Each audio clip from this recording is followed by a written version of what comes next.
Kriana Fantasy is a wild game set inside the mighty Royal Kriana Academy. It's a super popular dating action RPG where your choices rewrite the entire story route. Players can dive into the Academy's brutal high-stakes battle system, or drop it all and focus on... Now you get to date the Academy's heroines, and the game throws you a ton of freedom with tons of different ending paths. But there's one troublemaker who never, ever gets out of the player's way. Alba Aricia, the Duke's son. He's a powerhouse of prideful charm, an arrogant womanizer with a fuse so short it might as well be on fire, and everyone calls him the game's ultimate villain, the one fated to clash head-on with the protagonist. Meanwhile, deep in the mountains, a young man bursts out of a cabin clutching a hoe, ready to start farming. It's Alba Aricia, delinquent son of the Duke, now living all alone up in the mountains. Everything feels calm. Birds chirp in the trees, rivers rush and sparkle, and the wild calls echo like nature's heartbeat. Alba starts his day by plowing the fields, and as the dirt churns under his hands, a memory hits him, one that exposes a massive secret. Turns out he's not really Alba at all. Some other soul reincarnated into Alba's body 3 years ago. 3 years back, right inside Dukaresha's mansion. After reincarnating, the protagonist snaps awake inside Alba's body. At that moment, he could barely make out his surroundings or even his own face staring back at him in the mirror. But then pieces of his past start snapping back into place, and he suddenly remembers a game he used to play. It's a wild youth fantasy game where you're thrown into the halls of Kriana Royal Academy, and there's one villain who never, ever lets the protagonist breathe Alba. In one route, Alba snatches the heroine right out from under the protagonist's nose and turns herself into his deadly rival. In another timeline, corruption swallows him whole and he turns into the Academy's destroyer. No matter which route you pick, Alba is locked in. She's destined to become the ultimate villain. To make it worse, he doesn't even have the full game in his head. He never cleared every route. But Alba, he remembers her perfectly, because she shows up again and again, and she won't quit. Staring into Alba's reflection, he froze in shock. Did he really get reincarnated as Alba? And even worse than his confusion, one brutal thought now takes over his entire mind. That Alba is walking toward a death that's already locked in. Either he'll meet his end in a killer duel with the protagonist over the heroine, or the protagonist will take him down and make him pay for every evil deed. No matter which route you pick or which choices you make, one truth hunts you down. Alba's death flag can't be dodged. But he refuses to swallow this fate or sit back and die clueless because he won't stop until he figures out why he got reincarnated in the first place. Even though he can't see how to rewrite destiny, he swallows his doubts and decides to go all in on the only move that makes sense right now. He wipes his fate clean, then panic hits when they find his room empty and every last valuable is gone. The maids rush to the Duke at once, and when they did, Yell's Alba's name lit a fury in him. But even so, Alba's 100 sure if he wants to dodge his fate, he has to bolt and never look back. By cashing in the valuables he stole, he swears he'll stay fed and vanish into the countryside, far from the doom that used to hunt him. Back in the present, 3 years have passed since that day after he fled. The very first thing he did was throw himself into death and hack his hair short. Then he bought a tiny mountain cottage. Sure, it's way less comfy than his old life, but he's out there soaking up sunny days with farming, then curling up with books when the rain hits because the best part is, he's alive. Right then, someone bursts out of the house throwing an apology at him for oversleeping. Right then, Alba remembers the goddess of destiny in this world doesn't play nice. She won't just let him walk away. He forces a smile, greets the girl with a warm, "Good morning," and calls her Celia, and she giggles right back. And bam, this is Celia Margaret, one of the game's hottest possible love interests. She tells him a letter just landed for him, and he instantly assumes it's about his debt, then orders her to just swallow it and move on. She shoots back, "I'm not a goat," and Alba breaks into laughter right after. He pats her head while he apologizes, and her whole face lights up because he knows that, no matter what, his plan says he shouldn't get tangled up with her, as she's one of the rare people who can point him straight toward his death flag. Celia is a saintess blessed by the goddess herself, one of the rare ones so famous for her healing magic, and even terrifying enough to see disasters before they strike. You'll want to know why the saintess is somehow tied to him well. It all goes back to half a year ago, when he was living alone and still learning how to survive in this world. Because this is the same world as the game, he already knows his way around the vegetables, so he starts farming with zero trouble, and he's honestly grateful for it. Honestly, he's pretty sure Alba's family still hasn't started hunting for him, and that's a total blessing, because the fear is eating him alive. But he never saw it coming. People in town started treating him like he was already dead. Because his own family never shuts down those rumors, Alba can't shake the feeling that they despised him just as hard. He shakes it off for now, then stretches his arms wide right as he finishes harvesting. Just then, he catches a distant sound and his mind races. Was it a scream? Turns out a carriage gets ambushed, and inside it sits the Saintess caught in the chaos. The guard shouts for the Saintess to flee, but the moment he turns, he's wiped out in a blink. They wipe out him and everyone else too until the only one left standing is the Saintess. Cornered at last, an assassin snarls with a dagger to her throat, and she can't stop trembling as she pleads, "You can't do this." One of the assassins suddenly rockets forward, closes the gap in a blink, and launches a brutal attack on her. Before the assassin could lay a finger on her, lightning cracked open between them and blasted the attacker into the dust. This hits the Saintess and the other assassins like a punch because it all happens in the blink of an eye. Turns out the lightning is Alba. He steps in and says he doesn't know what's happening, but they'd better not make the girls' cries. When he swings around to face the Saintess, his heart skips. Her face looks eerily familiar. He frantically tries to remember where he's seen her, and then it hits him. She's one of the heroines. He's wrecked, because she's tied to his death flag, so even though he locked himself away in the mountains to dodge every main character, fate still caught him, and it all starts from this. After all that, he's convinced the goddess of destiny won't simply ignore Alba's escape, because to him, her favor feels like an insult he never asked for. Right as he's figuring out his next move, assassins explode in from behind and launch the attack. The Saintess is absolutely terrified as she shrieks, begging Alba to run.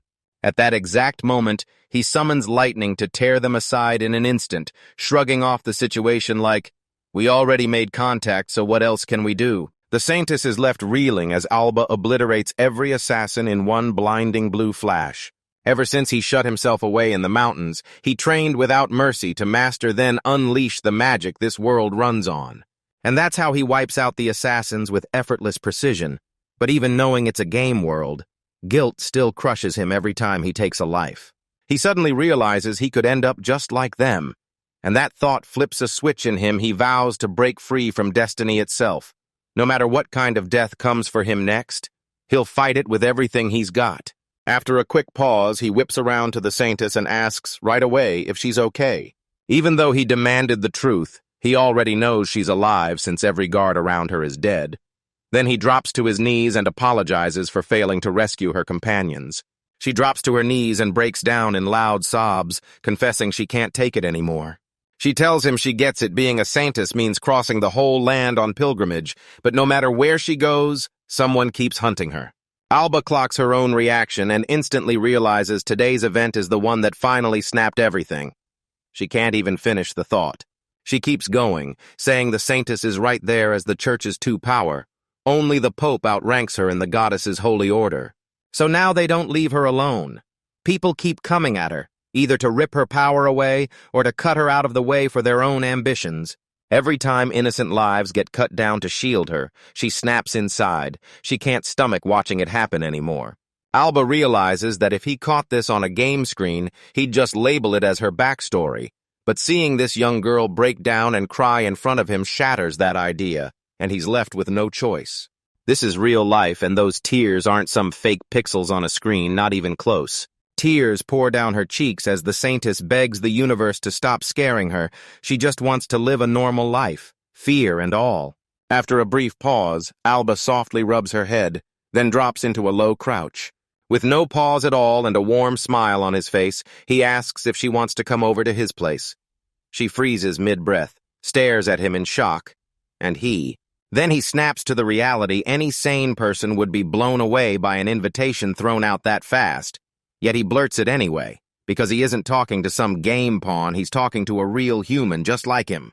He tells her, "I might not grasp everything you're going through, but I can see how hard you've been grinding, so you deserve to finally rest.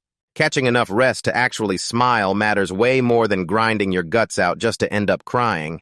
So if her fate is to break her down in tears, he tells her to do the only thing she can run, and don't look back. Alba sees the same fire in this girl's eyes. She wants to rebel against destiny just like he does. He shoots out his hand and tells her, "If you've got nowhere to run, then run with me." She beams and gladly takes his hand, telling him she wants to go with him. Alba knows she's not supposed to get near the girl tied to his death flag, but he can't stop thinking that he'd give anything to see her smile instead of breaking down and crying. Just 6 months later, he finally sees it. Her smile, one that fits her way better than any tear ever could. After Celia finally snapped back into a good mood, she fired off a letter to her father, the Pope, and today his reply dropped like thunder. Right as Alba asks what the letter says, she suddenly throws her arms around him. Then she whispers, asking him to stay with her. He bursts into a laugh, and Celia is left standing there, completely baffled. Then he leans in and tells her, "Of course I've got you," because he's the one who saved her. And now he's accountable for her all the way to the very end. Ecstatic, she throws her arms around him again and blurts out just how over the moon she is. Alba can't shake the feeling she'll need him to drive her to the church where her father is, because it was his fault she fled in the first place, and he's not getting away with this punishment that easily. Celia flashes him a picture and tells him, "We're going together, let's hit that place." That totally floors him because the image isn't some random thing at all. It's a pamphlet for Kriana Academy, the very place from the game. For Alba, that spot is the executioner's block. Death flags everywhere, and he swore to himself he'd never set foot near it. But the goddess of destiny won't let him slip away. Not this time. Celia jumps in and tells him her father said she should attend the academy if she wants any shot at a normal life. And if Alba shows up with her, it's going to be the best school life ever. So when she says that, Alba flashes a warm smile, but down in his bones he refuses to ever step foot in that place. He busted his tail to keep his distance from Kriana Academy and the game's main cast, so he could disappear into the mountains and finally live in peace. Still, no matter how hard he tries, he ends up right there anyway, right when they finally pull up in front of the academy. Celia practically pushes him to stare at the monster-sized thing, and he jolts nervously, agreeing like he can't even breathe. She clocks his unease at once, peers at his pale face, and asks if he's okay. Then he shoots back that it's just a touch of carriage sickness. Hearing that, she scoots right up and gives him a lap pillow so he can finally rest. Alba gives a jittery thank you for the offer and quickly turns it down. She knows he only showed up for Celia, so she doesn't want to throw any blame at her. She doesn't have a clue that death flags are stalking him at the academy, or that every single one is tied straight to the heroines of the game, including her. So tell me, why on earth did he agree to come to this academy with her? To figure that out, you've got to rewind to when Celia started getting letters from her father, because tucked in there is one with Alba's name on it. Right in the middle of that letter sits Celia's father, the founder of the world's most powerful religion, the Goddess Church.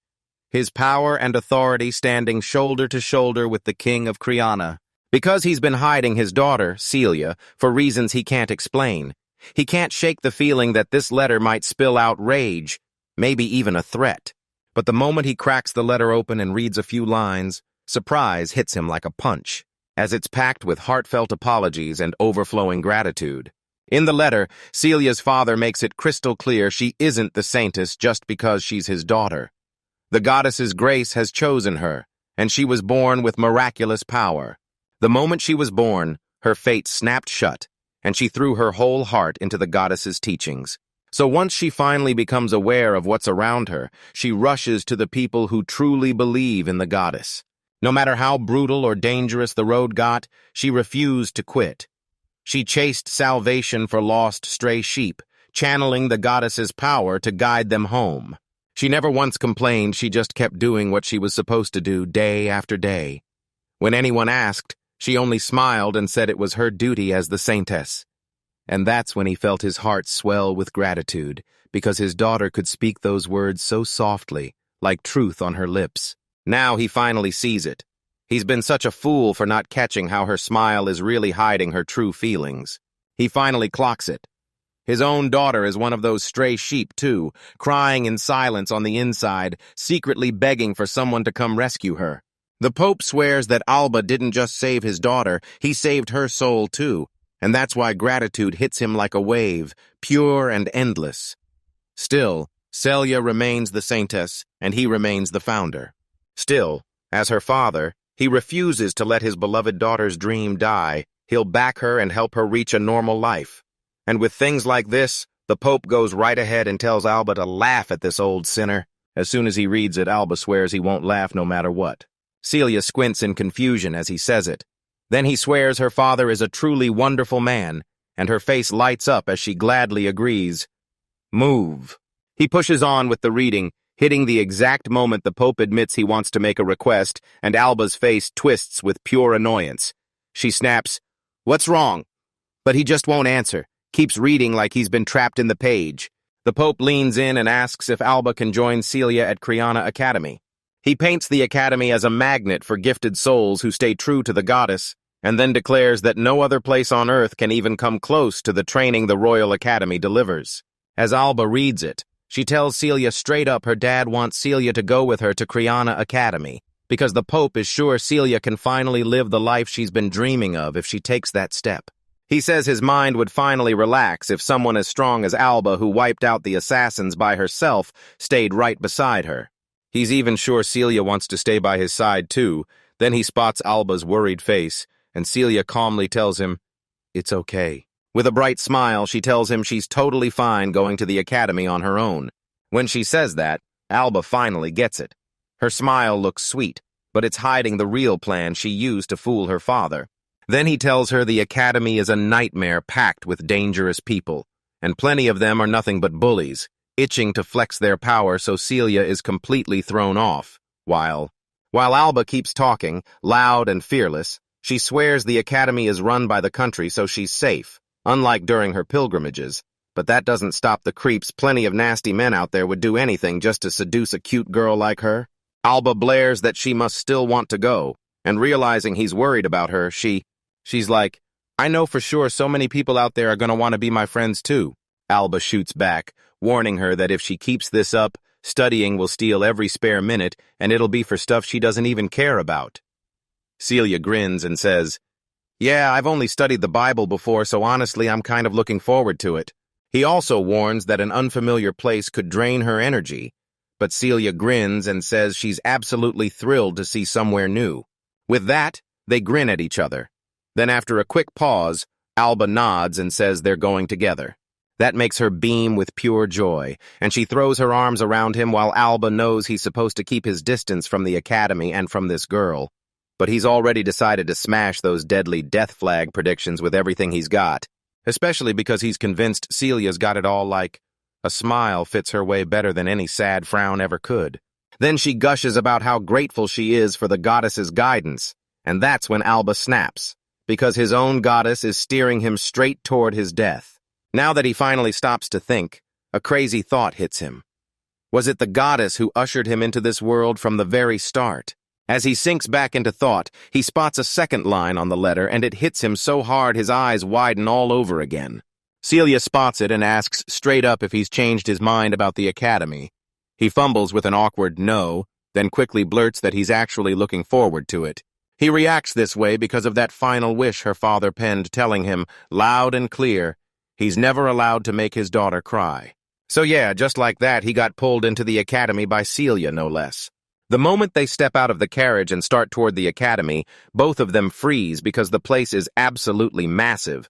Alba stares through the screen and realizes it's way more intimidating than he ever dreamed, and he spots a line of statues along the road to the academy building, too. Celia leans in and tells them these aren't just carvings, they're statues of the goddess, the hero, and the holy beast that guards the maiden. When she asks if he doesn't think they're wonderful, Alba gets a nasty little twist in her gut, like each one is hooked to a different moment in the game, even if he can't remember which one. Then he tells her, "Call me Al when we're at the academy," and she immediately panics, blurts out a quick apology and snaps, "Al?" Celia's father hands him a new cover identity, Al, the Holy Knight Apprentice, so he can stay hidden and dodge those deadly death flag vibes. Celia's jaw drops when she learns the truth. He fled his own family, and now they mourn him like he's dead. She tells him that if his family ever gives them trouble, her father will shut it down fast and hard.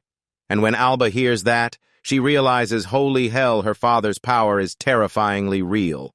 Still, even with help on his side, he's determined to stay as far from anyone tied to his death flags as possible. The more he rages at how fuzzy his game memories are, the louder the shouts get from a crowd nearby. Turns out they already clocked Celia, and when they spot the Saintess standing here, their faces go pale with pure shock because... So the moment it happens, a massive crowd surges in around her, shoving Alba out of the way like she's in the road. That's when it hits him. This is the real danger he should have been terrified of from the start, because Celia isn't just someone special. She's a literal superstar in this world. Celia's mob of onlookers keeps chanting Saintess, and panic hits her like a wave the second it starts. As she shuts her eyes and prays for a normal life, lightning rips through the crowd out of nowhere. Alba comes in like a blur and snatches Celia away from them, shouting that she isn't here as a saintess at all. She's here as a student of Kriana Academy. So he urges everyone to stop swarming her thoughtlessly. Even if she's only a holy knight apprentice in name, Alba decides she'll protect Celia no matter what, and watching his reaction lights her up with pure happiness. The crowd freezes in stunned confusion, staring at what just happened, because the instant Alba grabbed Celia, she was gone in the blink of an eye. They instantly lock in on his skills and know no doubt about it. He's got to be the son of some great noble family. From behind the girl, I watch as Alba and Celia keep striding toward the academy. She looks rattled, but it isn't from Alba's move. It's like she's clocked who he is and recognizes him instantly. Right after they step into the academy, Celia snaps into action and urges them to race over and grab their uniforms. So what happens next? They're already moving. But Alba freezes in place, trembling with hesitation. Even though he thought he had it all under control, the moment he stood inside Kriana Academy, the moment Alba Oresia realizes this is the exact spot where his doom is waiting, his whole body starts to shake. Celia spots it and snatches his hand in a flash. She leans in and tells him everything's okay, then grabs his fear by the collar and says, "Don't be scared. I'm right here with you." Hearing that, he cracks a smile, then winces at how pathetic it feels, because he's supposed to be her shield while she's the one holding his heart together. Just like every saintess would, she soothed his rage until he finally settled down, and he even thanked her for it. Then she burst into giggles and admitted she was nervous too. Inside the main building, they stumble onto a gigantic stained glass window showing the hero and the goddess. While Celia frets over whether it's supposed to show the hero shielding the goddess, Alba's eyes lock on it, and she's blown away by its sheer size. As Celia sinks into a seat and starts praying, Alba never misses a prayer time and place can change, but her heart prays for everyone, every single time. When she finally prays out loud, begging the goddess to put her in Alba's class, it hits him. Her request isn't about fate at all. It's pure, personal desire. Later, the moment they hit the uniform distribution section, a teacher pointed at them and declared, "You're in the unicorn class." Then she shoved their uniforms right into their hands. Celia can't stop smiling that she's in the same class as Alba, and Alba feels just as relieved knowing they're together. The old teacher smirks and tells them to live their school days like they're the last thing they'll ever get. And Celia nods, thanking him while Alba can't shake the feeling this doddering old man is hiding a connection to something big from the game. With that settled, the two walk out of the building, grinning finally classmates, and both loving it. While Alba exhales in relief that the game hasn't set anything off, Celia practically bursts with excitement, counting down to the moment she gets to wear the uniform. When she blurts out Alba, he snaps back that inside the academy it's Al, and she immediately apologizes again for slipping up. Suddenly, someone cuts in front of them and blurts out Alba's real name, shocking them both dead in their tracks. It's the same girl from before who leans in and asks, "So you really are Alba, even with that totally different hair color?" Spotting her fiery red hair, Alba instantly locks on because this is the one person the real Alba can never forget. And her name is Alina, one of the game's romance targets and a heroine you can't afford to ignore. And here's the bigger bombshell: she's Alba's childhood friend and his ex-fiancé, one of the main people who's tangled up in his death flag. And when Alina turns to him and demands, "So why are you here with the Saintess?" And when Celia spots the worry on his face, she grabs Alina's attention and asks if she's mistaking him for someone else. she tells you the truth. This is her holy knight apprentice, Al, and he's also her trusty attendant. Hearing that, Alina bursts out laughing at how ridiculous it is, saying he basically just yanked the ba out of Alba and slapped it into Al, like it's that simple. Realizing their lie is up, Celia's eyes go wide. She panics and blurts that he's Al, not Alba. Meanwhile, Alba is stuck in this super awkward run-in with someone who knows him, since he bolted from home. When Alina hears it, she bluntly confirms Alba really did run away, and it hits him like a punch. But Celia keeps panicking, swearing she's right, and that the Alba who once saved her is now Al, while Al scrambles to shut her down until Alina confirms the truth. Alba actually met the Saintess after she ran away, and now she openly suspects he's the one who planted the rumor that he died. So when Alba hears it, she slaps on a perfect act, pretending she has no clue what she's talking about. But Alina suddenly yanks her sword free and swings hard at him, yet he dodges it like it's nothing. She tells him straight up that if he keeps playing dumb one more second, she'll cut him down, and the way she comes at him makes his jaw drop, because her threat doesn't look like a bluff. Celia shouts his name, panic in her voice, and he snaps at her to back off right now. The chaos erupts, and a crowd rushes in like magnets snapping into place. Soon, folks start clocking Alina from the mighty Persia family, and they can't help but stare. What is she doing hanging around the man who plays the Saintess's attendant? Alina cuts through the crowd, eyes blazing, and snarls again, "Answer me, aren't you Alba Eretia?" Alba realizes he can't charm his way out anymore, but now that he's chosen to fight fate with everything he's got, there's no backing out. With a quick pause, he doubles down and insists again, "My name is Al." Alina smiles sweetly at him and answers so perfectly he might as well carve it into his own skin. She swings a sudden slash at him and roars that this is the Persia family's crime and his punishment for daring to deceive them. As he twists out of her strike, it hits him hard. This is way more than a fight, because Alina is the deadliest swordswoman in the whole game. But what really knocks him off balance is her sad face. She's smiling with sadness instead of snapping with anger. Right as she charges for another strike, he disappears in the blink of an eye right in front of her, leaving her and everyone watching stunned, only to pop up behind her and snap, "Calm down!" And that shocks her so hard she freezes. As Alba swings her sword back in shock, he casually snatches the blade with his finger to stop her cold, leaving Alba's move, Celia's jaw, and the entire crowd watching completely stunned. His magic power lets him pull it off with insane ease. He fled his home and hunted down a stash of magic books, learning that fire, water, and wind aren't just elements. They're elemental affinities tied to nature's raw power, and the only way to use them is to sync your spirit with whichever one fits you best. That memory hits him again back when he played the game. He'd always scope out every enemy's attribute weakness before the fight even started. He follows the book's instructions, locks in his focus, and syncs with everything around him then. Right when it clicks, he feels something faint that slips past his 5 senses. When he keeps doing it, he finally realizes his real gift isn't anything else, it's lightning. From that moment on, he kept sharpening this feeling, hammering it into shape for years, and until he finally masters magic to the point where he can control it however he wants. He finally learns how to turn his own body into pure lightning and zip across massive distances in the blink of an eye. Now that he's finally able to use it, this power hits him like lightning, so wild, so perfect, it feels made for the strongest villain. Back in the present, he begs Alina to at least hear him out, but she slams the door on him, snapping that she's done listening to his nonsense.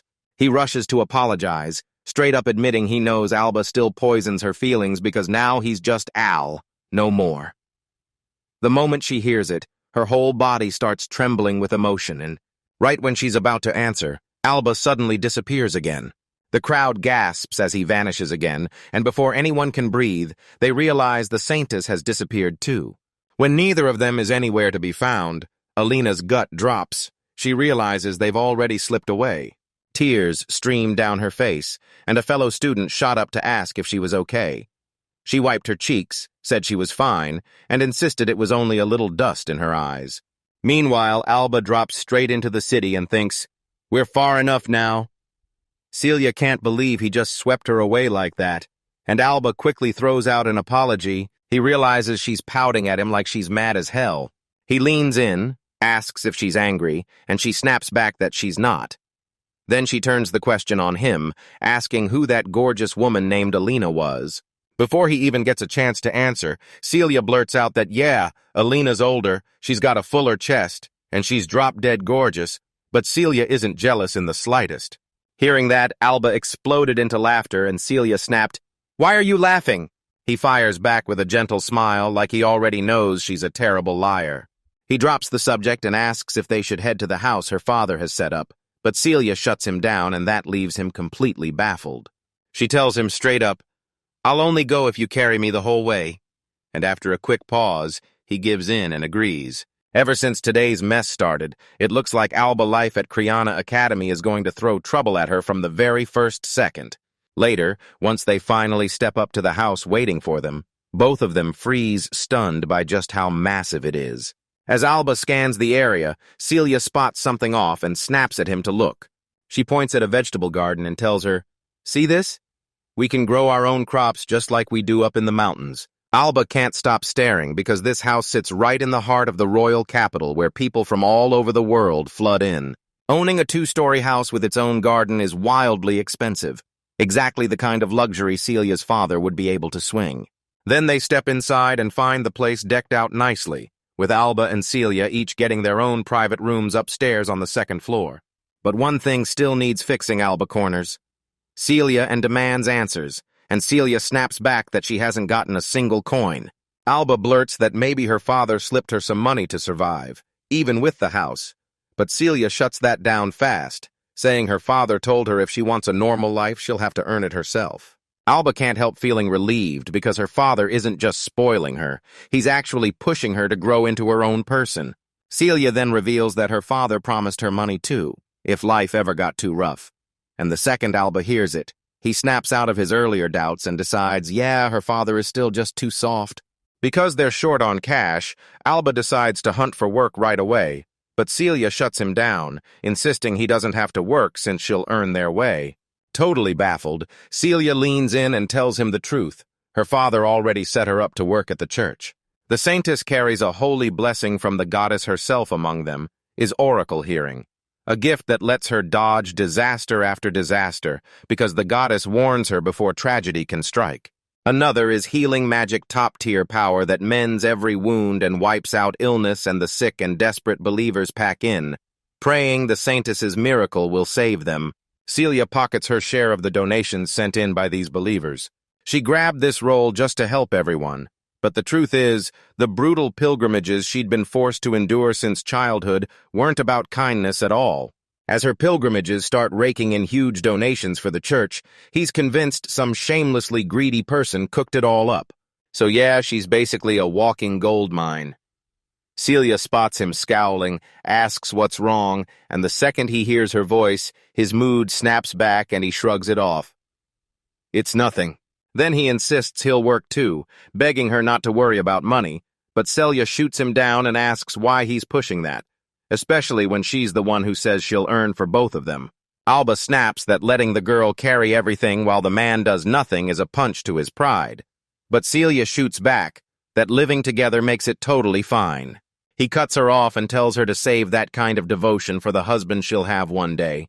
As soon as she hears that, she swings at Alba non-stop right as he demands, "Why?" But the moment he finally really sees her, he realizes she's already crying. She storms out of the room, snaps that she's done caring, and tells him to do whatever he wants. Then he demands where she's headed, and she smirks that she'll be eating dinner alone. Later, with Alba sprawled in bed, he insisted he hadn't said a thing wrong because all he was, for now, was her companion, and she already had a real match lined up. In Kriana's fantasy world, Yuri isn't just the real protagonist, he's ridiculously handsome, and he can absolutely dominate with both swordplay and magic. Yuri's the real deal, a saint to the core, nothing like villains like Alba, and on top of that, every heroine in the game has her sights set on him. Alba's convinced that once this happens, he'll have zero reason to keep clinging to Celia, and yeah, it's been 3 long months since they first met. On the first day, when he led her to his cabin, she gasped at how lovely it was and asked if she could really stay.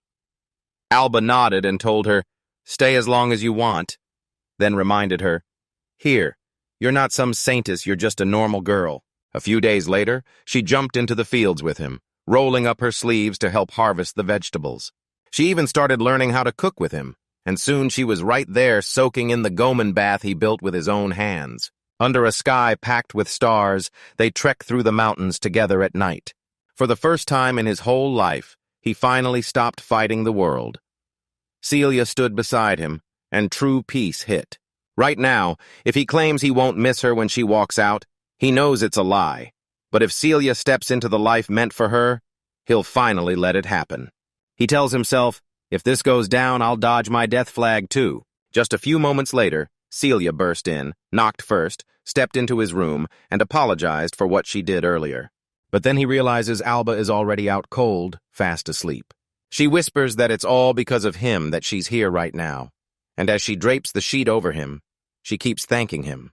Later, when golden sunlight pours through the window and birds sing outside, Alba jolts awake only to realize morning is already here, baffled about when he drifted off, until he spots something waiting on the table. Celia left him food and a note she was sorry about yesterday, then explained she'd gone to the church to handle her duties. After he reads her note, gratitude hits him. He thanks her right away, then freshens up and dives into that burger. He takes one bite and grins. These familiar flavors hit the spot because he's pretty sure this whole game world is why the food feels so strangely at home. Celia hits up the church to earn money, so he clenches his jaw and decides he'll do the exact same thing. Later, he finally reaches the Adventurers Guild. Your kingdoms go between where they sort missions from everywhere and hand out jobs to whoever's ready. They'll take on everything from quick deliveries to gut-wrenching jobs like hunting down monsters called magic beasts, so you've got a whole buffet of wild requests to pick from. The ones who dare to chase those deadly assignments are the tough crew who flock to this place for cash, for glory, and the world calls them adventurers. In the game Kriana Fantasy, you don't need to adventure to beat the story, but in real life, Alba treats it like a no-brainer, because it's the quickest way to rake in money. After he scans the quest board, he commits to the gigantic magic beast extermination mission because the prize is a massive 5 million curia, the currency of this world. Even though he's never battled a magic beast, he's still brimming with confidence because for the past 3 years, he's been forging himself into something strong. Then the guards shout at Alba, telling him, "What you're staring at is the 5-star quest board, and there's no way someone new like you is already pulling 5-star rank." Hearing that, Alba suddenly remembers the rule rookie adventurers can only take those easy 1-star requests. His star rank climbs only when he finishes quests and backs up the guild, so if he wants those massive rewards, he has to grind his way up first. He heads into the reception area, and the receptionist greets him like it's a warning, explaining this place is the 1-star reception. He launches into the quest with her, then leans in and asks what kind would fit him best. After scanning the rank 1 board, she hands him an herb collection quest, and just like that, he storms out of the guild. Even though the herb collecting quest pays next to nothing, he's got no choice. He's a brand new beginner, so he starts small, grinds it out, and climbs ranks 1 step at a time. Because the carriage ride to the western forest costs a fortune, he throws money aside and runs like it's life or death drops into position, then rockets off like pure lightning, zipping forward so fast that everyone else only sees him as a streak of light. Meanwhile, 2 kids from Kriana Academy stroll through town, and the girl is already whining that dorm life is a total drag. The boy just shrugs and says, "Yeah, we can't help it, because rent in the royal capital is brutally expensive." Still, he's convinced they're crazy lucky to get into Kriana Academy even as commoners, and the girl nods along. Right then, Alba shot past them so fast the girl swore it was just a gust of wind, but the boy clocked the truth instantly and couldn't believe his eyes. The boy is revealed as Yuri's none other than the real protagonist of the Kriana Fantasy game. When the girl asks what's wrong, he snaps back, "It's nothing," then turns and says it's Alice. He drops the topic and asks if she's not buying way too much, and she shoots back that a girl has to get all kinds of things. Alba slams on the brakes when he realizes Yuri isn't the only one who caught him. Then Alba locks eyes with Yuri and immediately recognizes him. Later, up in the mountains near Kriana Academy, Alba sprinted from rock to rock and finally snagged every single herb the quest demanded. With the job finally done, he braces to head out, and even though he's deep in the mountains, He's still. He just springs from ledge to ledge like it's nothing, dropping lower step by step. After years in the mountains, he moved across any terrain like it was second nature. When Alba finally reaches the Adventurers Guild, the receptionist freezes because only 3 hours have passed since he took the quest, and somehow he's already finished it. She quizzed him. How on earth did he pull off a finish that fast when the trip usually eats up 6 hours? Alba said he'd run at full speed, and she couldn't believe it. Since the quest is done, she won't pry anymore. She just hands him the quest reward. With that, he bags 10,000 curia in just 3 hours from a 1-star quest, but it's nowhere near enough, so he realizes he has to level up fast if he wants to start earning big. For now, he can't stop thinking about one thing: how Celia's doing right this second. Inside the church, Celia steps into her role as the saintess, lifting prayers to the heavens for every follower who's packed in to witness her. The priests beam at her arrival, and her followers practically explode with joy to finally have her with them. With all those followers flooding in for her, Celia ended up making more than 10 times what Alba earned in the very same time. Later in the capital, Alba digs into a bowl of ramen, and the place blows her away because it's got a ramen shop right there. And yep, the capital is also where the Aricia Duchy sits, holding Alba's family roots, because 3 years have already gone by. So by now his brother should have taken the house and title. Even though they're brothers, Alba bolted the moment he reincarnated, so now they might as well be strangers, and he barely knows a thing about where they stand. Because they never once denied the rumors of his death, they clearly never cared much about him in the first place. Forget the mountains, this capital is full of folks who actually know Alba, so he has to stay razor sharp, or he'll crash into people like Alina before he's ready. As he storms out of the ramen shop, he clenches his resolve. He refuses to drop his guard, because one wrong move could summon a death flag out of nowhere. Right then, he hears the crowd scream for everyone to duck, and boom, they're warning that a runaway horse is loose. A girl drops to her knees, scrambling to get away, but the horse barrels straight at her. She can only unleash a helpless scream. The horse is seconds away from smashing her under its hooves. A bolt of lightning tears through the crowd and smashes into the beast. As clouds of dust roar into the sky, the girl's breath catches when a jolt of blue lightning flashes across it. Then the dust finally swirls away, and Alba rushes up, asking her if she's okay. Once the view snaps into focus, you see it. Alba has already dropped the horse, and now she's standing on top of it, like she just won the battle. He asks the girl again if she's okay, and this time she nods and tells him she's completely fine. Alba hops off the horse, swings it down just enough, and still apologizing to it, watches the girl thank him. She blurts that she's seen his face somewhere before, and it rips the shock through him. He panics, because if she's a noble, it wouldn't be strange at all for her to spot the Duke's second son, Alba. Just as he's about to speak, the whole crowd explodes into roaring cheers.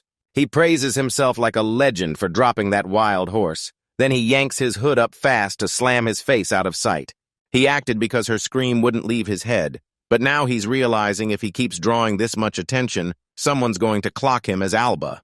While he's still thinking, a squad of knights charges in, and their leader immediately demands, "What's all this commotion?" As soon as Alba yanks him to safety, she locks eyes with the man and instantly recognizes Duke Roy Oresia, leaving her reeling. Roy's eyes lock on her like he finally remembers, and he shoots, "Wait, are you from the Lupica barony?" Mina flashes a grin, says, "Yep, it's Mina," and reminds him they met at his succession ceremony. Then she reveals it. The hooded man yanked her out of a runaway horse, and from how they talked, like calling him Duke, and bringing up the succession ceremony, Alba can't shake the question. Could this man, Roy, be his brother? Then Roy snaps the mystery into focus, thanking Alba for taking charge of public order and for standing as a true friend of the Lupica family. Even though Alba tries to say nothing, it's because he can't risk letting Roy uncover the truth about who he really is. No reply at all. Roy can't take it anymore, so he asks Alba if she didn't accept his gratitude, or if she's just being blatantly rude. Alba snaps back that it's not true, then tries to slip away fast, tossing out excuses as he goes. Roy suddenly yells, "Alba!" and it sends a cold jolt through him. He freezes on the spot. Roy admits Alba's voice instantly drags him back to his embarrassing little brother, so he blurts that name out on instinct feeling. Roy's gaze sharpened with suspicion, so he demanded Alba show his face. Then Alba stammered, trembling, that Roy's not important enough to earn a duke's attention. Roy slams the moment down with a stern command, "It's my call," and snaps at Alba to look him straight in the eyes. The moment Alba steps into view, everything turns ice-cold serious, and he has absolutely no clue what brutal fate is about to hit him.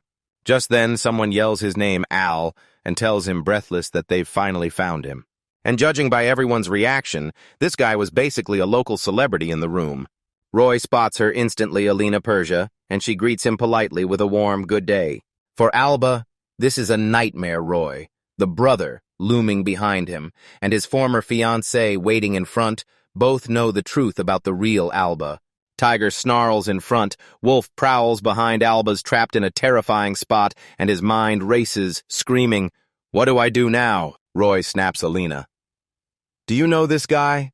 And she swears it's her friend, a squire in training named Al. She adds that because he was late to their meeting, she went after him, and then she fires off the perfect comment helping someone and still showing up late is totally the kind of move you'd expect from a knight in training. Alba's completely thrown off, she can't believe she's covering for him, and that confusion eats at her. So Roy presses, asking if that means he's not Alba at all, and the second Alina hears it, she shoots back like, "No way! There's zero chance I'd mistake Alba for anyone else," especially since she used to be his fiancée, and she keeps reminding everyone that Alba is supposed to be dead. After that line drops, the two lock eyes and glare at each other for a tense beat. After that awkward pause, Roy finally nods along, saying that the foolish brother who shamed their family is truly gone now, and he even apologizes to Al, who waves it off, telling him it's okay. With that sorted, Roy urges Mina to let him escort her home, and she agrees, then thanks him. But right before they leave, Mina whips around to Alba too, thanking him for saving her, and Alba just nods like he's taking it all in. And just like that, everyone storms out, leaving Alina and Alba alone in the quiet. Alba doesn't want to get involved with her, so he bolts off, thanking her by saying she helped him escape without a hitch. Then he starts walking away and bids her farewell. Still reeling from what just happened, he lets out a breath of relief. His cover's still intact, so he bolts out before anyone catches on. But right then, Alina halts him again, blade hovering beside him as she points the sword straight at his side. She snaps at him to stop because they need to talk, and then she drops his real name, Alba, like it hits harder than any punch. He nervously looks away, blurts out what she means, and she snaps back, "Play dumb again," and she'll spill his identity to the Duke. Realizing she knows after all, he throws in the towel and blurts out that he'll explain everything. Then reality hits hard. He's not even started school yet, and he's already in trouble, punching him with pure frustration. He pins every single problem on the goddess of fate, convinced she's out there looking for new ways to ruin his life. The very next day at Kriana Academy, the entrance ceremony kicks off in full blast. The headmaster throws praise at the new students for making it in, then blasts them with a challenge: chase bigger dreams and sharpen every ounce of wisdom. He drove it home. You're the ones who'll seize the future and carry it forward. The headmaster, the same old man who handed out that dress earlier, booms that his own destiny can glow thanks to the goddess of fate, then erupts into an excited "Yay!" and "Hooray!" Seeing it all, Celia clocks the headmaster as pure energy, while Alba remembers him from the game back when he popped up as the helper, giving the player those key hints. Once the ceremony ended, Celia and Alba slipped into Kriana Academy without a single hiccup, at least for now. But Alba knows it inside this academy. Those deadly death flag warnings for him are about to start flashing. 5 heroines are tied to these death flags, each one hanging on a ticking clock.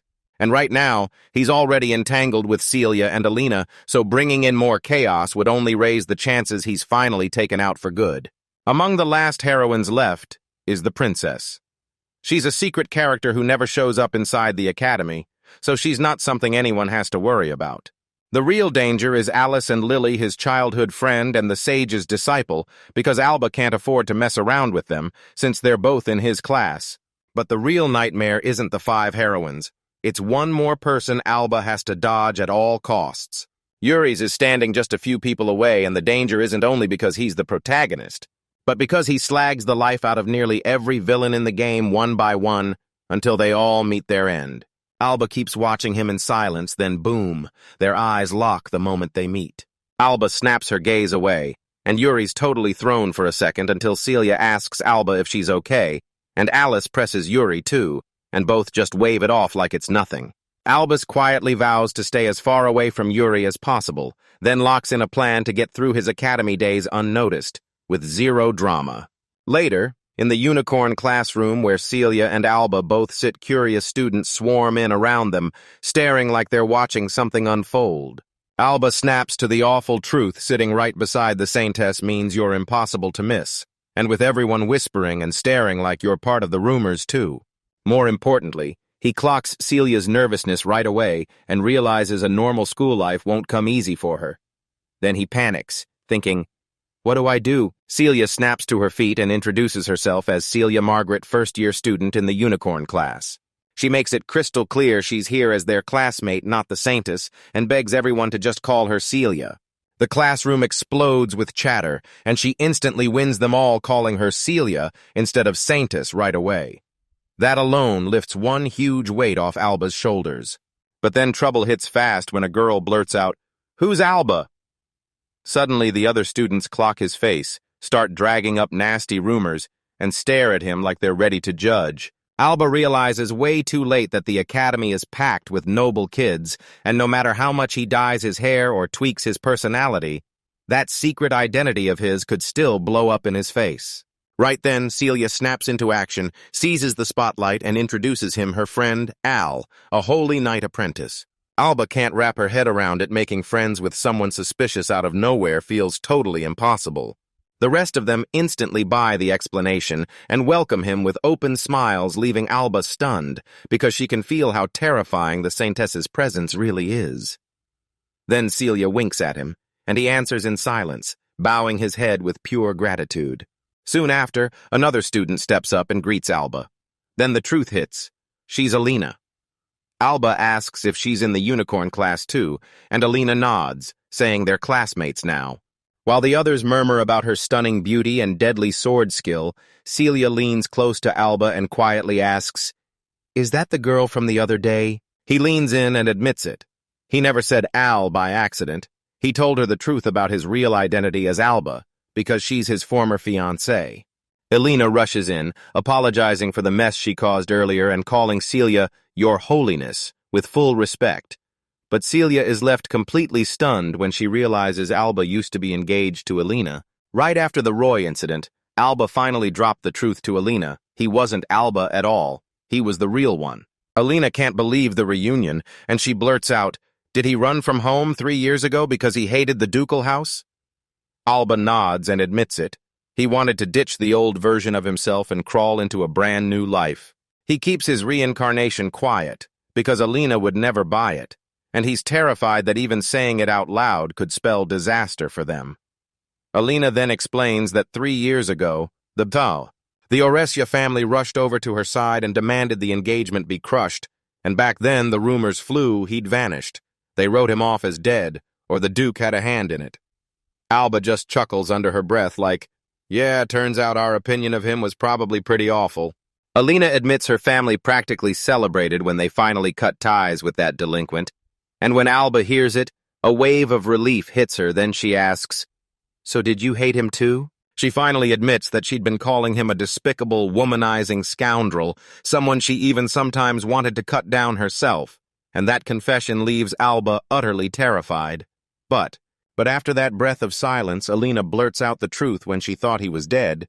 She broke down and cried. A childhood memory crashes back. Young Alba asks a teary Alina what's wrong, and she breaks down, telling him her father said her personality and sword skills were too masculine, so she should stop being herself and start acting like a proper woman. Young Alba shot back, blunt and fearless, that it didn't matter whether she acted like a man or a woman. What mattered was Alina herself, and that single moment lit her up with pure happiness. Remembering it all, she admits she never actually hated the Alba of their youth. This bombshell floors Alba because the game never hinted at it. So now he can't stop wondering if the real Alba was ever truly a villain at all. Alina keeps talking, pointing out that he's now guarding the Saintess, and just the other day, he nearly risked everything to save a woman from a runaway horse, proving to her that he's really been reborn. Alba awkwardly chuckles, because deep down she knows the person inside is absolutely different. Alina whispers that he's turned into exactly what he used to be, and when Alba can't quite catch it, she blurts out pure confusion before brushing it off. She quizzes him on what he'll do about the nobles at the academy who can't stand him, and Alba just shoots back that he'll only focus on one thing, staying hidden and doing his best not to get caught. After that tense pause, Alina makes him a promise she'll help, and it shocks him. He grins and thanks her so warmly she instantly blushes. Then she tells him, "Fine, but you've got to help me too." Ever since their engagement fell apart, she's been getting swarmed by suitors, and if they try anything at the academy, she demands that he scare them off, which floors him, because that's the exact opposite of what he wants to stay invisible. In the present day, Alba catches Alina's attention and reminds him of the promise, then tells him, straight up, not to forget what he owes himself. Hearing that cracked engagement news, Celia's thoughts instantly spiral into 1,000 wild assumptions. Then she strides in and snaps at Alina, who once again calls her holiness. Celia shuts it down fast. She's not having it, insisting they're classmates and that she gets called Celia, not anything else. Alina immediately nods along and asks to be treated the same way. With that, she pats Celia on the head to say hi, and Celia's totally caught off guard. Celia shoots back a greeting, and just like that, the two click instantly. Celia can't stop admiring Alina's beauty, while Alina thinks Celia is downright cute. Celia cornered Alba and demanded to know why he'd kept his connection to Alina hidden, and Alba snapped back that he didn't mean to conceal it, he just never got the chance to tell her. Celia shoots down the explanation with a stubborn pout, and Alina can't help but find it downright charming. Right then, someone spots Alba clutching a flower in each hand alongside the Saintess and Alina, and they snap, "Don't get carried away," calling him nothing more than a lowly holy knight apprentice. When Alba asks who he is, the man sneers at him like he's just some country bumpkin. Alina spots him and calls him Walby, the oldest son of Count Walgett, and then she tells her that he's one of the suitors she wants Alba to deal with. Walby steps up to Alina with a bold compliment about her beauty, but she snaps back, irritated, like, "You never change." Walby swears that even though his family are just counts, they're still top-tier nobles, and he thinks a union with House Persia would be perfect until Alina cuts him off cold, telling him in no uncertain terms to stop showing up with marriage proposals at the academy. Shocked whispers ripple through the crowd, but Wall grits his teeth and barrels forward, insisting that as a fellow classmate he can't let this chance slip away.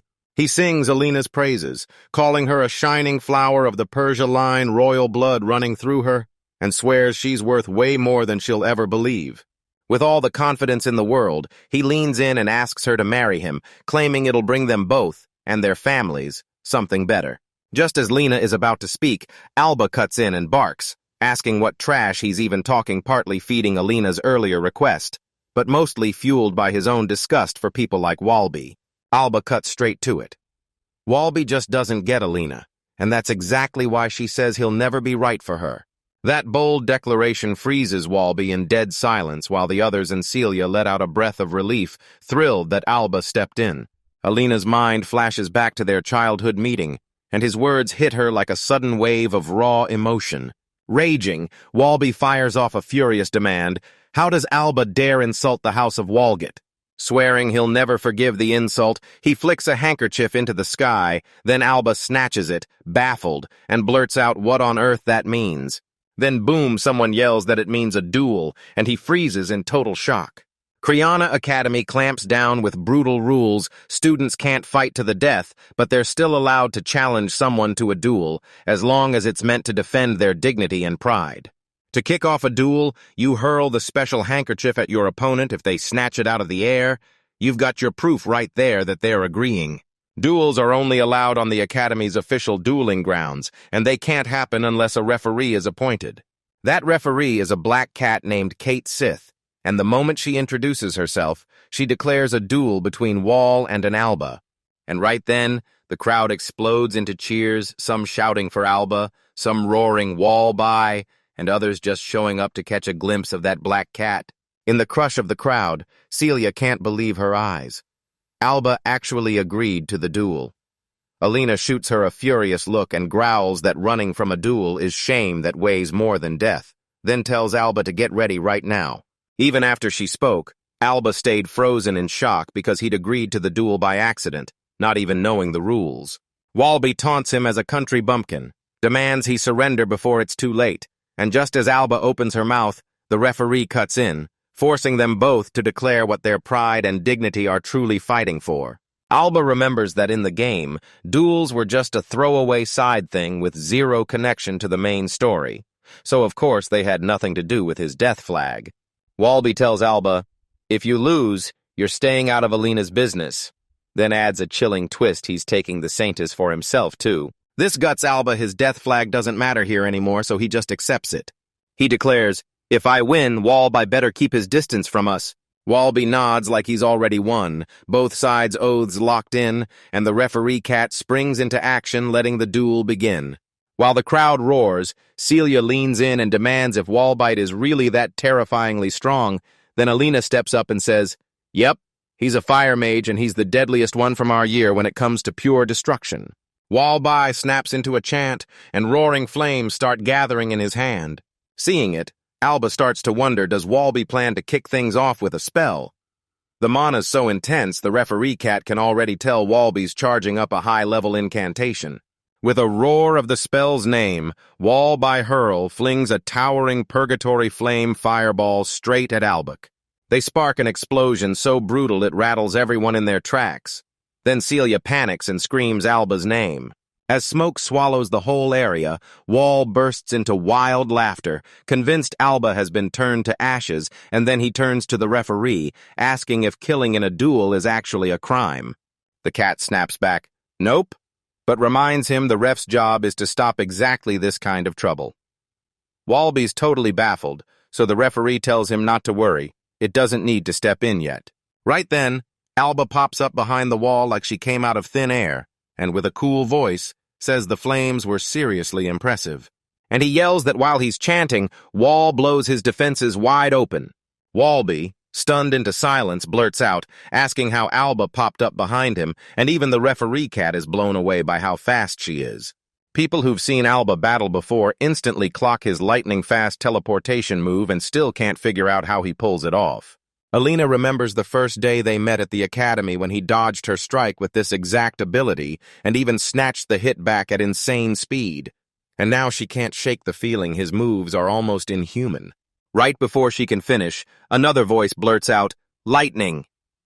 The girl fires back, saying Alba doesn't create storms. He turns his own body into lightning itself. She explains that magic means pulling wonders into this world, and then Alba just becomes one. The other students freeze at her sudden arrival, then start whispering like crazy. They think she's adorable, but they're dying to know exactly who she is. She brushes them off and wonders if that's exactly why Alba can sling magic without chanting, though she can barely manage it herself. If this way is this risky and this hard, she's sure most people here can't even wrap their heads around it. Hearing her name called in the announcement, Alba fires back that the power he's showing belongs to her master, the sage, and she refuses to lose to him. Meet Lily, one of Kriana's heroines, and the sage's devoted disciple. The moment Alba slips in behind him, he yanks back with a blur of motion, roaring that she won't get away again. Then he snaps into a new chant for another spell. As Alba's endless, brutal chant drags on, she snaps at him to quit again, warning that every second he keeps chanting leaves him wide open, and Walby still won't listen.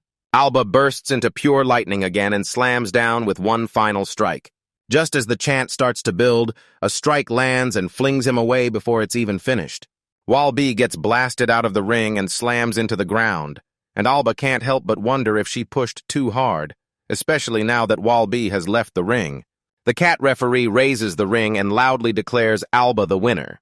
Then every student erupted into cheers for Alba, and a few cat nurses sprinted over to Walby, checked him, and found him unconscious but totally unharmed. In the crowd, two students lock in like it's personal. Yuri's the real protagonist, and his childhood friend Alice is the other heroine watching right beside him. Everyone's jaw drops at Alba's ability to cast spell after spell without a single chant, because they swear that's impossible. Alice is still buzzing from the duel and turns to Yuri like, So what did you think? Yuri nods and says, sure, it looked like Alba took down Wall with one single strike, but here's the truth. Alba never even caught him with a real punch. He just snapped his arm forward so fast it tore through the air, blasting a shockwave strong enough to fling the Wall sideways. Hearing that, Alice's jaw drops even harder and Yuri's words seal it, straight up. Alice then snaps, saying Alba isn't the only impossible one because while she and the other students caught nothing but a blur and a flash of blue, Yuri somehow saw every move clearly and broke it down in detail. Curious, she blurts out, so what if Yuri's and Alba fought who wins? Yuri freezes for a second, then Alice steps in and explains since he can track Alba's moves, maybe he could read the attacks and hit back. She grills him for a straight answer, certain he's still going to lose, and Yuri finally nods, saying they don't even need to fight. After a quick pause, he finally admits it. If Alba ever brings sadness to the people he loves, he won't let himself fold. Right after the duel, Alba catches up with Celia and Alina. Celia gushes about how strong he is, while Alina can't even hide her shock, blurting out how and when he ever got powers like that. He tells her he trained high in the mountains, but the truth is way crazier, he wasn't alone at all. Because the real Alba's natural gift was helping him, and only he knows that secret in this whole world. In the game, Alba isn't just strong, he's built to become the final boss. And once he trains and keeps leveling up, he can get so unstoppable that even the protagonist can't bring him down. Realizing he has the shot at becoming the strongest, the protagonist finally breathes easy because his belief in his own power isn't just wishful thinking. Alina can't believe it. Someone who used to hate effort is now grinding through training like a whole new man, and Alba shoots back. He's been reborn into a fresh self. Celia quickly asks if the old Alba really was that awful, and Alina snaps back that he's the absolute lowest of the low, making Alba awkward as hell, while Celia pushes on and tells him that even so, Alba is the absolute best. She wraps him in a hug and makes him remind her right then and there to call him Al inside the academy. Then he blurts that maybe he pushed too far in the duel, but Celia shuts him down. She swears he did nothing wrong, and anyone who dares to mess with Alina should get thrown flying. She swears that if anything goes wrong, she'll mend him. Then he hails her as a dependable saintess. Alina watches them, and something inside her starts to stir. She fires off a heartfelt thanks to Alba, because the duel is happening thanks to her. He leans in and reminds her of his promise he'll protect her no matter what. Then Alina's face lights up as she blushes and nods in agreement. Alba's convinced he's totally fine because those duels have nothing to do with his death flag. And yeah, fate keeps pushing forward without him even knowing it. The key players are already being pulled into place. A few days later, back in their capital house, Alba is fast asleep when Celia storms in just to wake him up for breakfast. She straddles him and demands a good morning. Then he gasps that he can't breathe, so she smirks and says she's doing it because he wouldn't have woken up on his own. After freshening up, Alba plops down at the dining table to dig in, and when he spots the dishes she made, he lights up and tells her her cooking has gotten way better. She shoots back and reminds him she's still got tons of practice from those brutal mountain days. Then he offers to handle dinner for the night, and she shoots back that she wants a taste of the nikujaga he's making.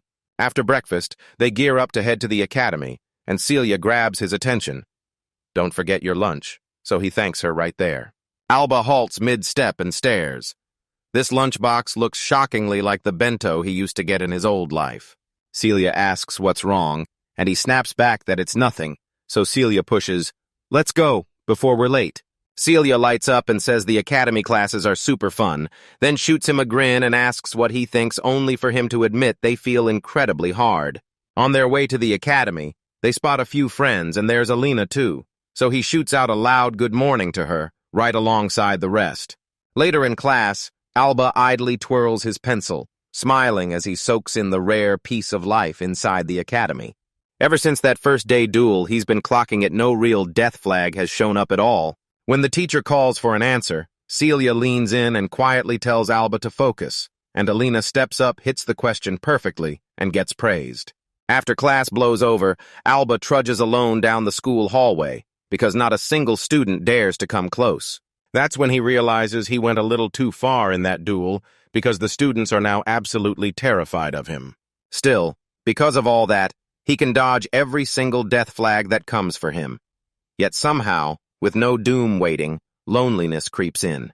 Meanwhile, during lunch break, Alina barges in to drag Celia along and asks where Alba is, only for Celia to go, "You won't believe what Alba did," like she can't even start the story because it's that unbelievable since he devoured his bento all alone before the break even kicked in, then claimed he'd take a nap and disappeared only to be found right now, sprawled under a tree and fast asleep. Hearing that, Alina can't help wondering, has he truly changed? Or is he still that same delinquent underneath it all? Alba dodges lunch with them because she knows one simple thing when she eats with the heroines. It's a chance to boost their favorability fast. Even though he feels awful for Celia, he can't let it stop him because he's got to dodge anything that could trigger a death flag. Right as he's nodding off, a girl pops up out of nowhere and asks if she can join him for lunch. He's completely thrown off. Turns out she's the same girl he saved from that runaway horse, and she's thanking him all over again, like her heart can't stop it. He locks eyes with her and instantly knows her face, but his mind blanks on her name, so she leans in and tells him, "It's Mina." Mina blurts out how shocked she is to realize, from their duel, that he's a first year at the same academy, and when Alba fires back that he's just as stunned she's there too, Mina reaches out with her lunchbox toward him. Nervous as a heartbeat, she blurts out that she just wanted to thank him, so she whips up a bento and begs him to take it. This hits Alba like a gut punch because it's almost exactly the same as the game's lunch event. But he can't recall a single heroine named Mina, so that basically screams she's just a side character. Since Alba doesn't even answer, Mina assumes it's a hard no, then quickly blurts out an apology for bothering him. He snatches the bento from her hand in a flash and blurts out a quick thank you. He says he'll gladly take it, and she lights up like her whole world just got better. Because Alba isn't the main character, she's convinced there's zero risk, so she digs into her bento like it's perfectly fine. As they huddle under the tree while Alba digs in, he blurts out that the food tastes amazing. Mina hears it and immediately asks, "Is it really that good?" Then her face lights up with pure joy. She keeps calling him Sir Al, but when he snaps and tells her to drop the Sir since they're classmates, she instantly switches and starts calling him Al. Alba cuts in and tells her to stay away. Then the girl blurts, "Why?" He leans in and says, "Because if you stick close to a guy like me, people will start ignoring you too." And he calls that the real problem. She gets exactly what Alba's trying to say, and then she fires back, saying this is her choice, and she doesn't care one bit what anyone else thinks or how they see her. Alba freezes her backbone, and those honest eyes are so intense that he instantly thinks, "Yep, this girl is built different. She's the kind of strong-willed character you play for." Mina then blurts that there are benefits too, and when Alba looks totally lost, she throws out a simple example: if she plays nice with him, he might just come save her again. When she hears it, both of them burst into laughter, and he grins and says he'll do everything he can to help her. Right then, someone closes in and asks if they're having fun, and it totally jolts Alba because it's Celia, flashing a fake smile as she says, "You said you wouldn't have lunch with me," while he's busy flirting with another girl. Alba springs up fast and blurts out it's all a misunderstanding. He's not trying to hit on Mina, not even a little. Mina suddenly stands up and blurts that she's heading back to class, leaving Alba totally baffled then. As she walks back, she waves at Celia and slips away with a quick excuse. Mina's sudden dash off screen leaves Celia and Alba completely baffled. But as soon as she spots Celia, the Saintess something clicks, and she slips away for a brand new reason. All right. Alba finally spills it. Mina's the girl, his old classmate he helped not too long ago. The moment Celia hears that, she shoots back, "Wait, was she the one you saved from that runaway horse?" He confirms it, then remembers she's from the Lupica barony, and Alina already knew about her too. Celia chimes in that, since they're classmates, she might be stepping into the next event. The moment Alba hears that, it hits him hard. The event he's been waiting for is finally about to begin. Kriana Fantasy kicks off its first huge in-game event with the youth field trip, an idea the headmaster himself pitched. In the Neep Forest, students have to brawl magic beasts while they hunt medicinal herbs. And yeah, it's basically a starter tutorial, meant to teach new players how to fight. So they're only meant to show up weak magic beasts, the kind that should be harmless, yet it's still a huge event. Because the countdown to that disaster is Depending on how you play, your choices can forge a deeper bond with one of the heroines than with Alba. That closeness quietly flips a death flag, and he's trying like hell to steer it away. That same day, the students get hauled off to the Neep Forest for their field trip. With nerves snapping at her heels, Celia blurts out if fighting magic beasts might be scary, and Alba laughs it off. She's sure it's totally fine because everyone's there, and only the weak ones show up. Alina immediately reassures Celia, telling her to relax because her sword's at the ready. Then the teacher calls out, "Everyone behind me," and vows he's no pushover, promising he won't get beaten by some magic beast. Even though the teacher's feeling totally confident right now, Alba, who knows this event inside out, can already see it coming, and she's certain what's about to hit will rip the teacher's smile clean off his face. As far as he can recall, the game is offering him 4 choices. One of them is to rush in, rescue the students, and treat them right there with Celia. You've got a bunch of choices: battle the magic beast with Alina, track down Alice, the original protagonist's childhood friend who got separated, or go for Lily even though he can't remember the details clearly. Forget that for now, out of the 4 options, the protagonist is the one who's definitely stepping onto the stage. So Alba has to be razor careful with his pick. One wrong step, and he'll end up taking the exact same road as the protagonist. As the field trip kicks off, Celia whips her head around the jungle at her friend's side while Alina mows down a string of monsters, leaving every student staring in awe. Meanwhile, Yuli's and Alice are huddled in an excited chat, while Lily sits there quietly flipping through her book. Meanwhile, the teacher barks at the students to stay calm and think before they move, because they're seconds away from stepping into a magic beast's home.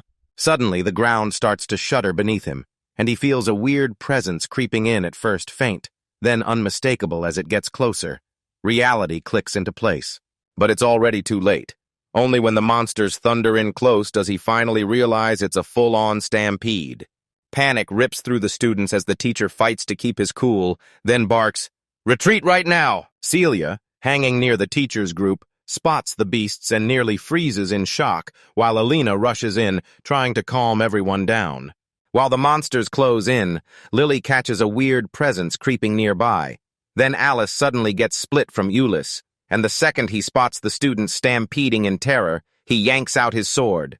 Alba, who'd been expecting this exact nightmare, finally nods and declares it. This is the legendary stampede of demonic beasts, The teacher orders every student to stay calm and sprint out of the forest while he stays behind as a decoy. As the monsters close in fast, Celia's friends shout for her to run. She nods and agrees. Alina steps forward and tells everyone to stay calm and get behind her. True to his promise, the teacher launches into a brutal fight, smashing his way through monsters just long enough to give the students time to flee. While everything else is quiet, Alba maps out his next move, because what he does right here could either forge or fracture his bond with the heroines. The closer he gets to any of them, the faster that deadly death flag snaps toward him, and he's desperate to outrun it at any cost. With that settled, he decides to hunt down the exact same route Alba, the original villain, took in the game. To ditch it all in a heartbeat and bolt for the exit. Celia and her friends finally slipped to a safer spot. Then, out of nowhere, one of them got slammed by a brutal bear-like monster. Celia spots it and bursts into a terrified scream, drawing the creature's full attention. Then it rockets toward her, and with her eyes shut tight, she yells Alba's name, panic screaming, "Where did he go?" In the blink of an eye, Zap Alba shows up out of nowhere and boots the bear flying. Celia snaps her eyes open, spots Alba, and floods with relief as she blurts out his name. After Alba smashes the monster, he grabs Celia's attention and screams for her to flee the forest right now. She's grateful he saved her, but she refuses to run. She uses her healing magic to patch up her injured friend, then confesses she's scared but still swears she's determined to help everyone. She's convinced Alba's power can save everyone, and she begs him to do it right now. The second Alba hears her words, he's sold logic, and those cursed death flags stop mattering right then. Now he's decided that fleeing just to save himself is pathetic, so he agrees to Celia's request, promises her she can trust him with everything, and she warns him to stay sharp and be careful. Meanwhile, Alina squares up against a mantis-like monster and dispatches it in seconds. Right after that, she yells for everyone to scatter. Then two brand new monsters lunge into view behind her before she even has time to blink. Just in time, before the monsters even get the chance to strike, Alba blasts them apart with lightning and they crumble into dust. He asks if she's okay, and when she sees him, she's shocked. Then she snaps back that she's totally fine, warning him not to underestimate her.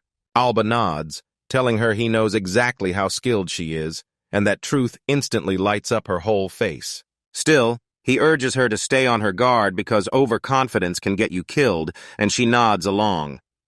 Then he tells her he's heading deeper into the forest and orders her to watch over this area, and she agrees, warning him to be careful too. After that, he charges deeper into the forest, cutting down as many monsters as he can before they even have a chance to swarm him. From what he can recall of the game, this whole event wraps up the second the player storms the deepest forest, finds the boss, and smashes him to pieces. What haunts him most is the kind of demonic beasts showing up here.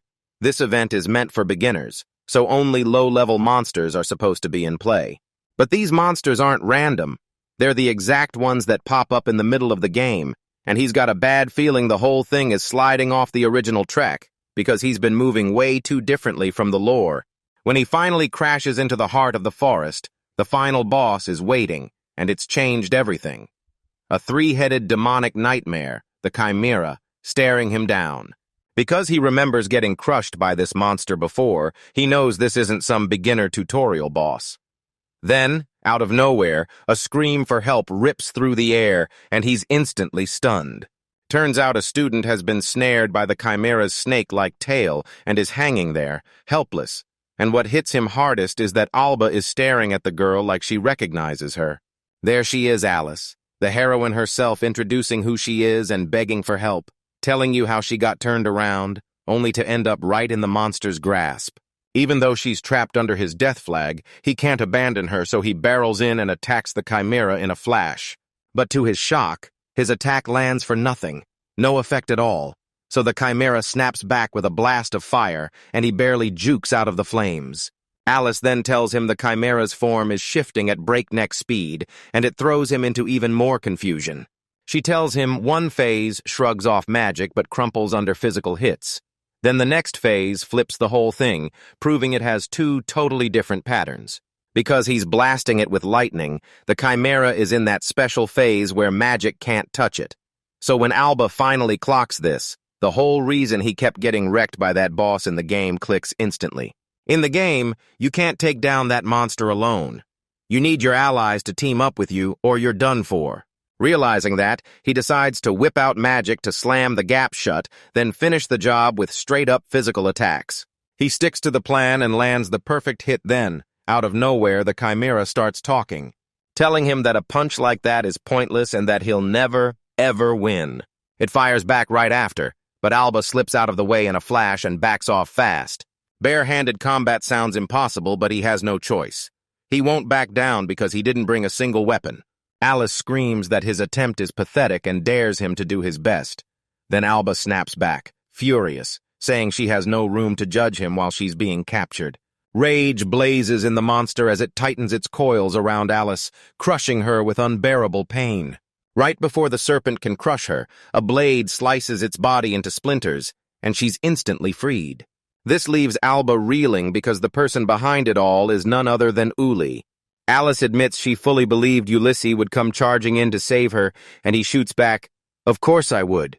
The monster snaps its attention off Alba and locks onto Ulysses. Meanwhile, Ulysses calmly sets Alice under a tree and tells her to rest, because he's got the creature. With that, he rockets forward to smash the Chimera, snapping, "Are you angry?" while his own fury surges because it dared to hurt someone precious to him. Alba leans in, stunned as Ulysses unleashes Razor Quick, dead on attacks exactly what she'd expected from him, because of course he's the protagonist. But no matter how hard he swings, his attacks barely land on the Chimera, like it's shrugging everything off for some reason.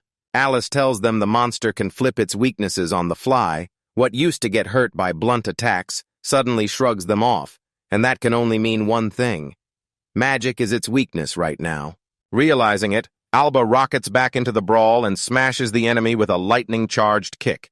This time, the strike lands perfectly, blasting one of the Chimera's heads and dealing brutal, game-changing damage. Even though Ulyss is the very last person Alba wants on his team, he still swallows his pride, teams up fast, and promises he'll lend Ulyss a hand just to end this battle quicker. Meanwhile, Alice can't stop herself. She watches this wild new turn unfold with pure electric excitement.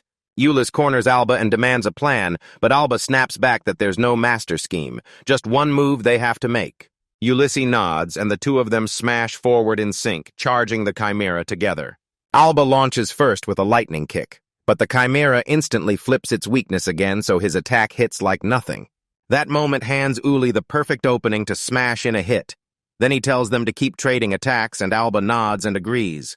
From a distance, Alice freezes, convinced the Chimera picked the wrong fight because when Alba's magic gets blocked, it suddenly leaves Uli to unleash her swordsmanship and by locking down Uli's sword skills, the moment his defense slips, Alba's magic hits clean and deadly.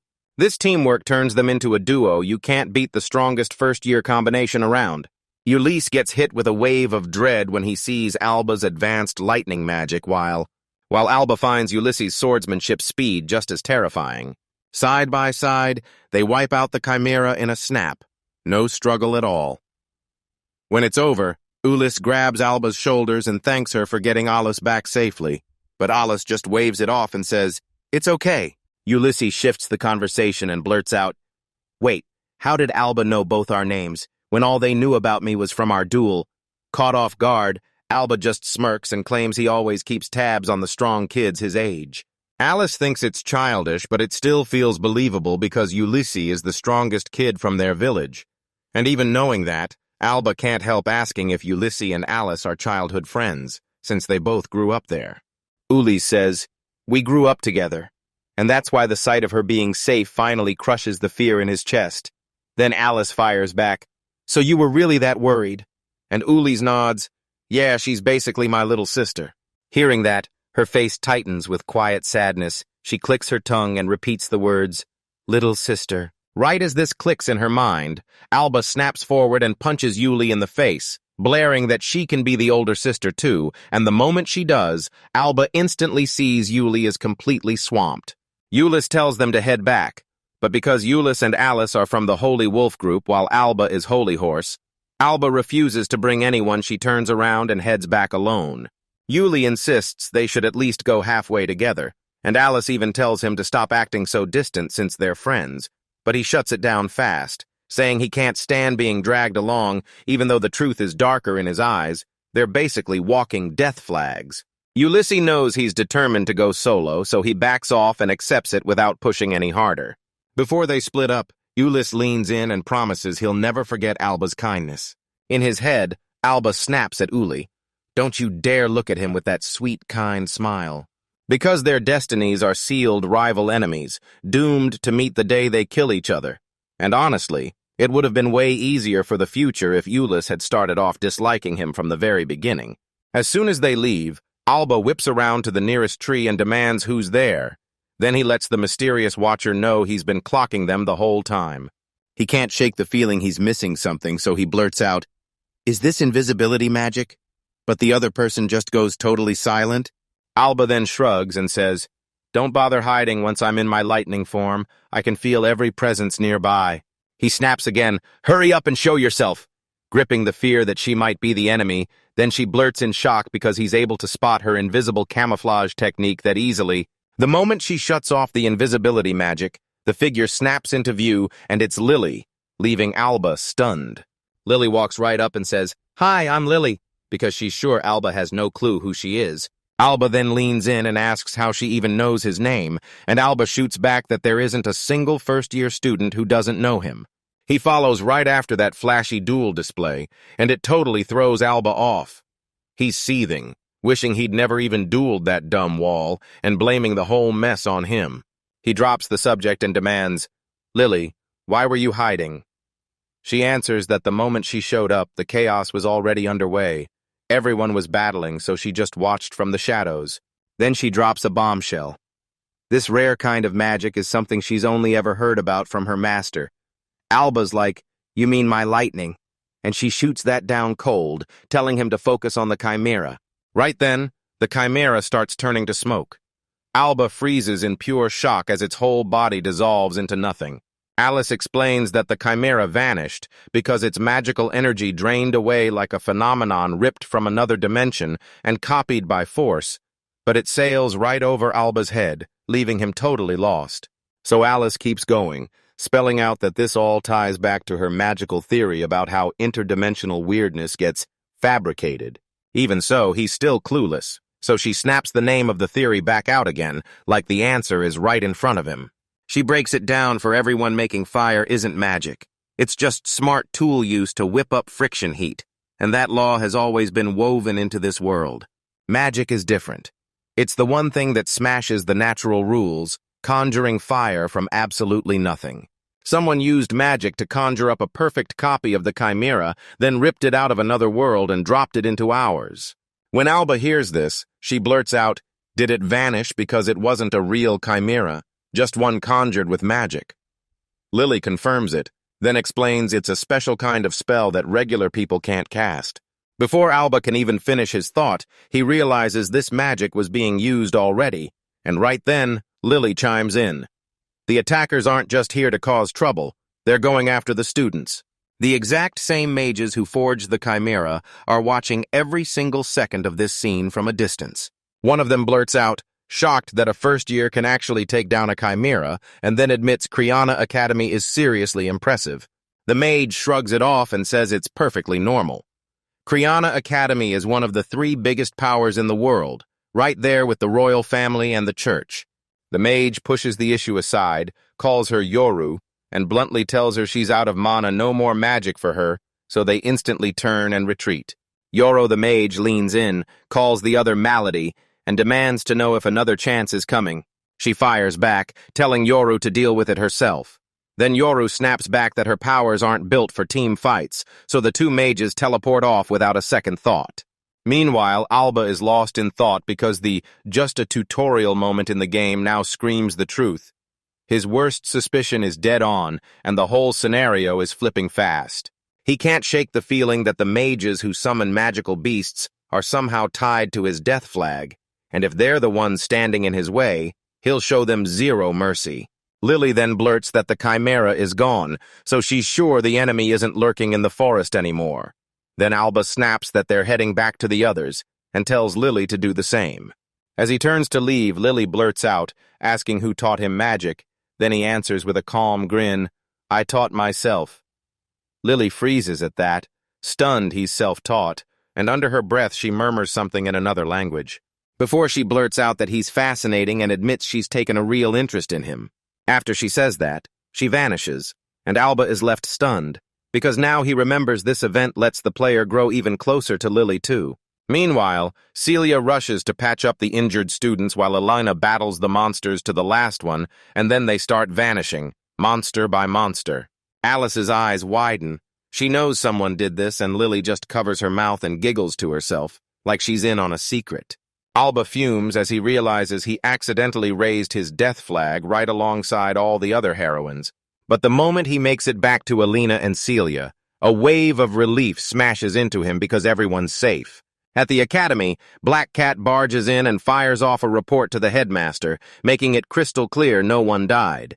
The headmaster beams and thanks the cat for the report, even calling it Tamakuro. And right as Tamakuro starts teasing what the enemy's real goal could be, the headmaster cuts in, claiming it might have been the first-year students or maybe something else entirely. What hits him hardest is that the enemy's identity stays a total mystery, like the headmaster has zero clue who they are or where they came from. And still he shoots a warning straight to their faces. Don't you dare underestimate this academy. Roy Orisia shows up a bit later, and the teacher fills him in on the fake magic beast stampede, so Roy snaps into action, orders the knights to split up and tear through the whole forest, and they agree on the spot without a second thought. With everything he's gathered so far, Roy can't shake the question was the real target, never the first-year students at all. Meanwhile, the students are hustled to safety. Then their teacher steps in, thanks them for their hard work, and points them to where they'll crash for the night, and the place shocks everyone because it turns out to be. In onsen, the teacher reveals a magical bath that can heal injuries and wipe out illnesses, so the students are told to rest there and recover fast. This makes Alba think the Academy is brave for turning a dangerous incident into a class activity, and when Celia hears that, she snaps, "What are you talking about?" And when he starts explaining the magic beast attack, she fires back, "Wait, wasn't it just a regular practical combat class?" Because he'd found it terrifying. Alba reels at how totally unaware she's been. Then Alina blurts out, loud as thunder, that the magic beasts were already set up by the Academy. Alba tries to set her straight, and she shoots back, "I already know," then casually reminds her that hiding the truth like that is the easiest way to stop panic before it even starts. He hears that and snaps his head around only to spot the other students, totally oblivious to what really went down, grinning and hyping themselves up to hit the hot springs, and that's when it clicks for him. She might be right. He's sure that, just like the three of them, plenty of other students felt something was off too. While Alba and Alina hash it out seriously, Celia remains completely in the dark, staring in confusion like, "Wait, what are you talking about?"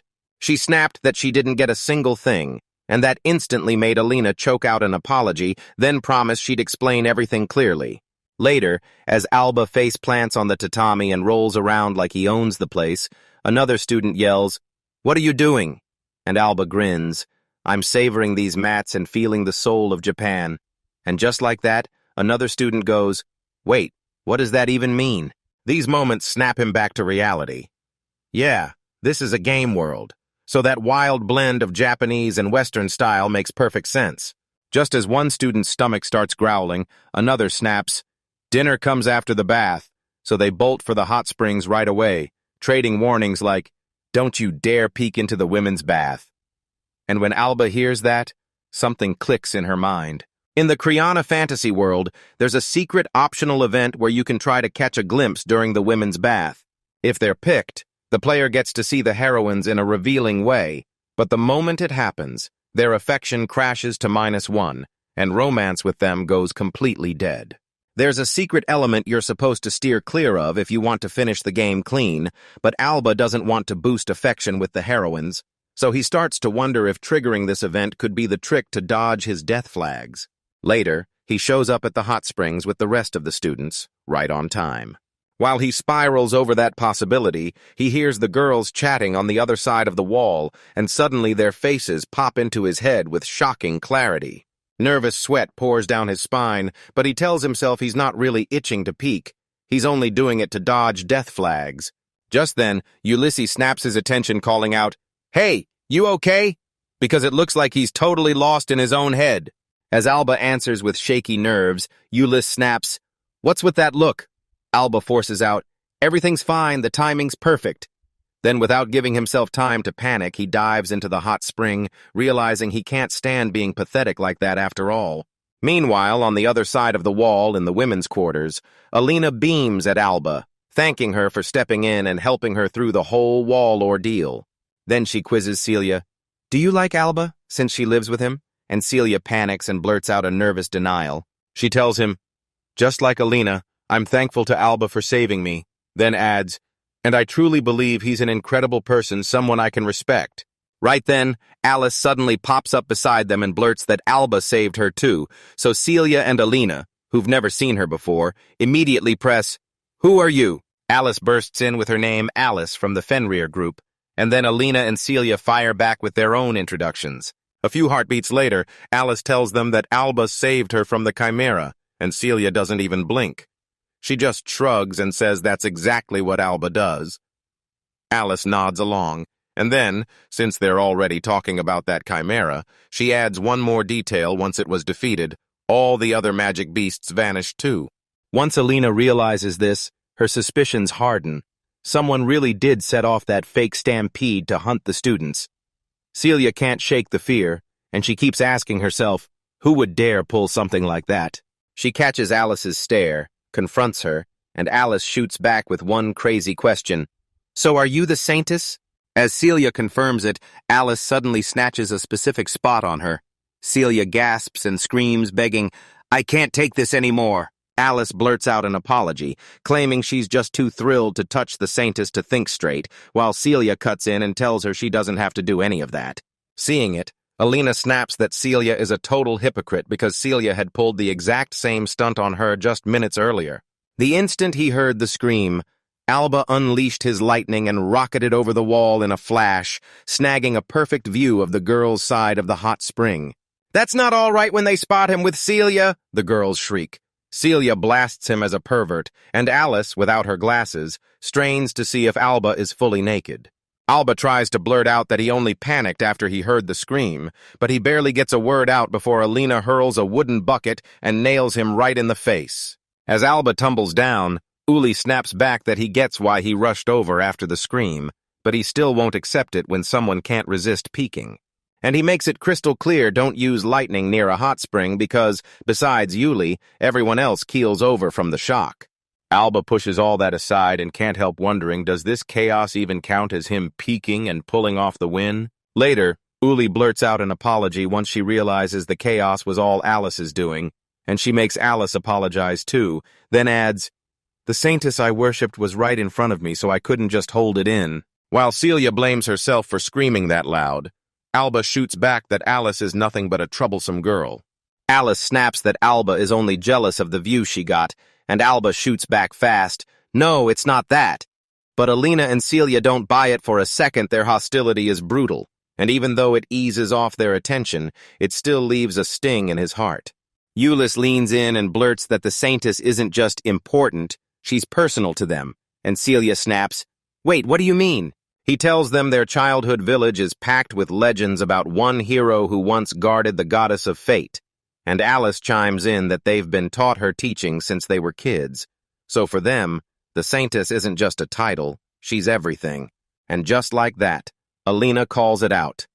Alice is still clinging to the chest of that same big shot, and Alice shoots another apology right on the spot. Once that's settled, Ulyss steps in and tells everyone who he is. Alice's childhood friend, then Celia and Alina chime in with their names too, while Alba watches their whole moment unfold. It feels like the true hero, Ulyss, is already grabbing the story back from the chaos. He just watches them chatter in silence, and this strange feeling gnaws at him, something he can't even put into words. Then he starts walking off, shoots them a reminder that dinner's almost here, and just like that they all nod along and follow him to the dining spot. Alba seethed at his own stupidity for letting jealousy of Ulysses take over, then snapped back hard. He's the villain, not the hero. After that, the academy sets them up with dinner, and they dig in because every bite is absolutely delicious. But right then, Alba spots a gap and snaps to attention. "Where's Mina?" he asks Celia, the first-year student. Celia tilts her head, asks if he means the girl she met during lunch, and then shakes her head. "No, I haven't seen her." But Alina's face goes serious as she tells me just this morning her father dropped a bombshell, and she can barely even believe it. Alba gasps, "Do you know anything?" And Alina drops the bombshell Mina's parents, the Lupica family's leaders, were murdered. Meanwhile, at the Lupica estate, the silence feels eerie, so eerie that all you can hear is Mina's desperate crying. She mourns her dead parents, tears spilling as she demands answers why this happened, and she can't stop hoping someone will finally show up and save her. Alina drops the bomb that the killer still hasn't been caught, and as the details sink in, Alba can't help but wonder, could this be the reason his death flags are going off? Since Mina's just a side character in the game, she's not meant to get dragged into the main story. Celia then blurts out that she wants them to do something because Mina can't keep shouldering that unbearable pain all by herself. Alina nods along, and Alba gets what she means too because Celia's seen death after death, so even he can't help but agree. So he's convinced it's not his death flags tied to that incident at all, because as Mina's friend, like he swore to her, he'll go all in and do whatever it takes to help her. A few months later, while Alba dozes off in class, the teacher snaps and hurls chalk his way, telling him it's class time. Alba jolts awake and blurts out an apology. A whole month has slipped by since that field trip. Now it's June, and his calm school life is still rolling along just like our world. Kriana Fantasy clocks out 12 months every year, and its seasons roll in with a vibe pulled straight from Japanese life. The game spans 3 wild years of school life, where the protagonist keeps grinding up levels through classes, and every choice he makes splinters into a whole new path. Pick your path. Join a guild and claw your way up to Adventure King. Grind business in the city to seize financial king status. Chase legendary magic until you become a great sage or dig into ancient mysteries and rise as the hero. As the main crew crowds into the hallway, Alba snaps back to one more thing. This player doesn't just win battles, they can romance the heroines too. But he isn't picking any of those roads because no matter what, fate has stamped him as the villain in every single route. He's convinced that if he picks any of those paths, he'll end up right where the game says, just like always. His thoughts get cut off when Ulysses suddenly pops up right behind him, and he nearly jumps out of his skin staying right by the wall. Ulysses asks what he's doing in a place like this. But what floors Alba even more is this: Ulysses isn't just any hero, he's the protagonist destined to crush the villain in the end. Right then, Celia grabbed Ulysses' arm and whispered to Alba that Ulysses had topped the practical test for the Holy Wolf crew. She couldn't believe it, while Ulysses insisted it was nothing but a fluke. Even though the three of them act like they're tight with Yuli, Alba hangs back like there's still a little distance between them. He turns and storms off, tells Ulysses he's genuinely glad, but admits he totally blew it, leaving everyone standing there, utterly baffled. Ulysses frets that he might have made Alba feel awful, like he was bragging, but Celia swears Alba always devours his bento solo still, Alice points out. Alba could have felt a little jealous since Celia just praised Ulysses. Celia blinks at this, watches Alba storm out, and can't help wondering, was he actually jealous after all? Alina, though, insists that if Alba really was jealous, it's pure childishness, while Alice thinks that take is a little too harsh. Right then, Alina snaps to an idea. Celia spots it and immediately asks, "What's wrong?" Alina's eyes snap with recognition like she just remembered something huge, but she keeps it locked in and never says a word.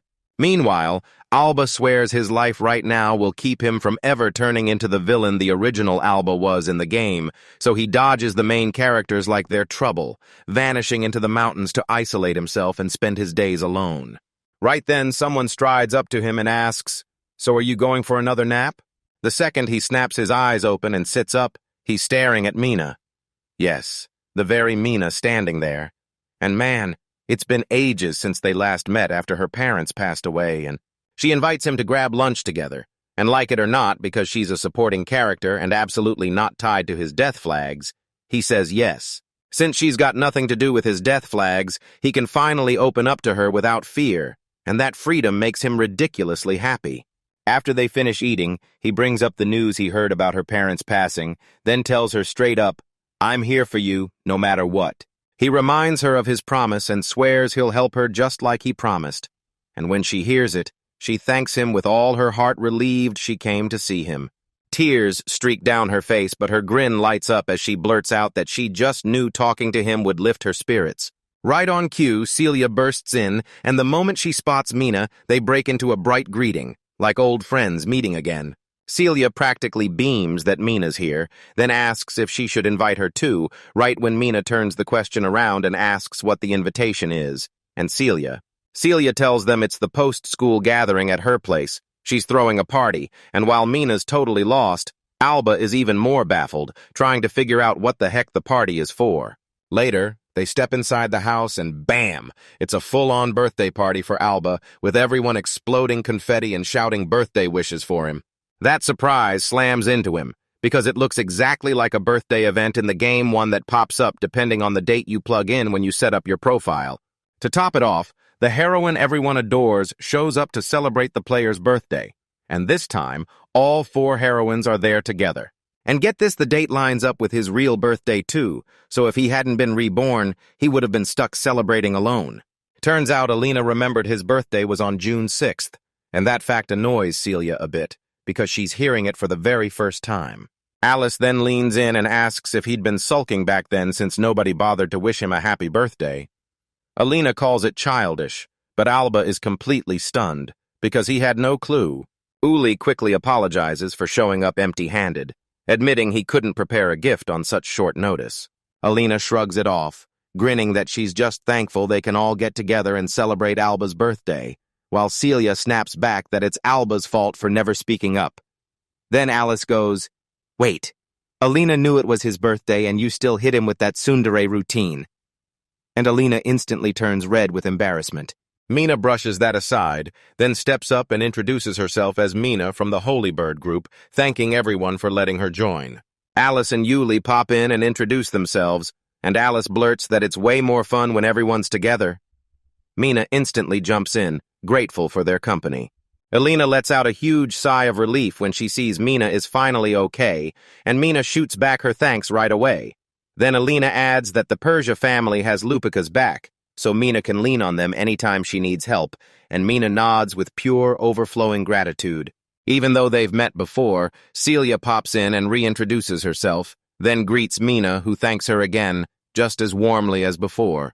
While everyone keeps yapping, Albus slips back and stays out of the spotlight, desperate to dodge the main characters and avoid getting pulled into their chaos. Celia snaps him out of his thoughts and calls him over, grinning that she finally prepared something. Then she reveals his birthday cake, but there's a catch.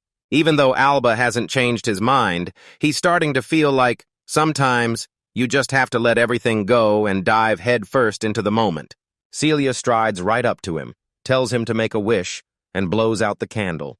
Then he nods, shuts his eyes, and begs for one thing, peace forever, starting right now. Before Celia can even blow out the flame, she suddenly wobbles, and the cake crashes straight into Alba's face. Right as the joke lands, the whole crowd erupts in laughter, and Celia, eyes glassy with tears, rushes to apologize while wiping the cream off Alba's face. Just moments later, with the sky already slipping into darkness, Alice and Yuli set off for their academy dorms right when Elena decides to tag along too, since her estate sits along the way. After they trade goodbyes, Mina blurts that she's taking the other way, and Alba immediately steps in. He'll walk her home, because after what happened to her parents, playing it safe isn't optional. When Celia watches Alba and Mina connect, she figures Alba treats everyone with the same kindness, so there's nothing in his actions toward her that even smells like jealousy. Just as they start drifting away, Alba freezes mid-step and snaps at Celia, "Come with me," leaving her completely stunned. Then he leans in and says he's not about to leave her stuck at home because, hey, he's her bodyguard. The moment she hears it, her face lights up, and she happily follows right along, bursting out with that weird little laugh. Moments later, on the way, Alba leans in and asks Mina if she's home alone. Mina just smirks and says, knights have been posted to guard her. When Alba hears that, relief floods her, and Celia tells Mina, "You're totally welcome, come visit us anytime you want." Alba nods, then tells Mina, "If you ever get into trouble, tell me." And Celia jumps in too, she'll help as well, so when Mina hears all that, she freezes like she's about to speak up. But then she halts mid-step, waves it off like it's nothing, tells them they've finally reached her estate, then thanks them both. With that, they part ways, and on the walk back, Celia blurts out that Mina looked like she was about to say something but just couldn't. Alba felt it too. But he's sure of one thing: if anything goes down, she'll tell him, because they're friends and Celia backs that up. With everything settled, Alba asks if they should head straight home, and Celia nods, then instantly reminds her it's already gotten pitch dark. Hearing that, Alba erupts in lightning, tells her not to worry, and she's stunned by how blindingly bright it is. Then he explains it's not just power, it's a built-in radar for sneaky, suspicious presences, and he's smug about how useful that is. Right as he says it, he feels a presence close by, cranks his lightning into overdrive, and barks, "Who's there?" This throws Celia into a tailspin. She blurts, "What's wrong?" But Alba stays on guard, eyes sharp. He says he felt like someone was watching them, and Celia shoots back, "But there's nobody here." Still, he keeps scanning the room, hunting for clues, praying whoever did this hasn't slipped away already. But here's the twist. He never left a step, and he's been quietly watching them from a distance the whole time. Tracking Alba was a nightmare, because spotting her turned impossible once that colorless camouflage kicked in. That mysterious guy can't shake the feeling that if his sister Urat were here, she'd snap, "This is exactly what you should expect from a Kriana Academy student." But deep down, he still sees Alba and the others as kids. Once his face finally comes into view, he snaps that they've got to hold on a bit longer until the young lady's beast-generating magic power is fully ready. And when the moment finally hits, that's when their god-killing starts right then, telling the students to give it everything and live their youth to the fullest until then. A few days later, the biggest event at Kriana Academy Whispers of the Ruin is about to explode, and everyone knows it. With the sports festival starting today, Celia rushes up to the microphone and declares that the righteous power and spirit she forged at the academy won't just be words, it'll be her oath to fight with honor. Right after her declaration, she steps forward and announces she's Celia Margaret, the first-year representative of the Holy Horse Group. Then the principal steps on stage, declares how excited he is to see every participating group level up, and urges everyone to give it everything they've got.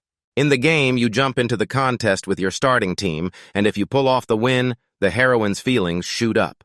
Alba, also locked in with the Holy Horse Group, refuses to chase victory because he's terrified of triggering a death flag at any cost. And honestly, that's where things start going horribly wrong for him. Celia and Alina are blazing with fire, and they're dead set on winning that competition.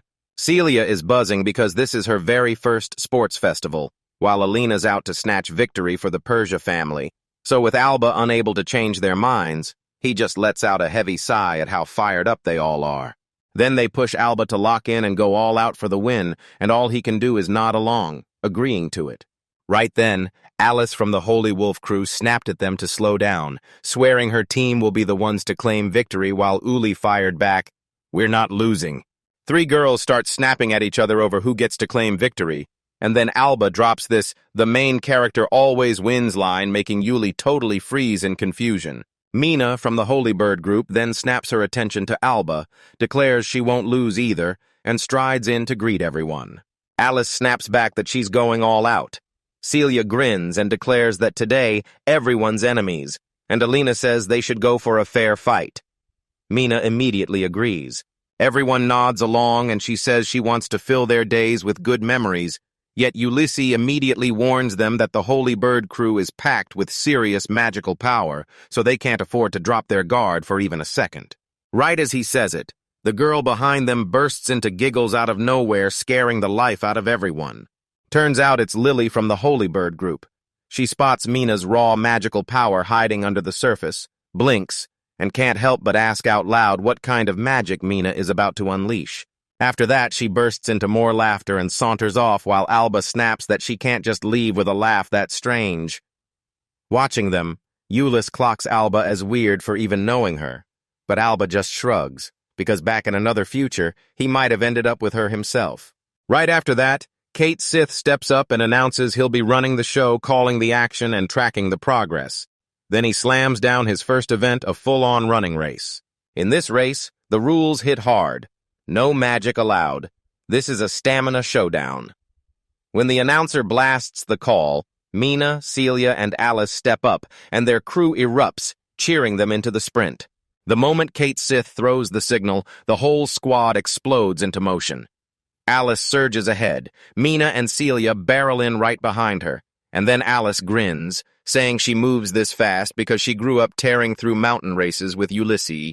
Alina scans the area, and when she realizes Alba is nowhere in sight, her nerves spike until she spots him at the far edge of the arena, standing there with a sheepish apology because he's about to slack off, convinced it matters more to dodge his death flag than to win. Soon as the next competition kicks off, a wild, magical showdown erupts. Each team has to manipulate a massive glowing sphere and move it using nothing but spell work. Lily is buzzing with confidence that she won't lose this event, while Alina's patience snaps as she keeps demanding to know where Alba is, and even Celia is like, seriously, he's been in the bathroom way too long. Meanwhile, Alba stays perched on the arena's highest point, munching like it's no big deal, laughing at the whole spectacle because the rock's look genuinely cracks her up.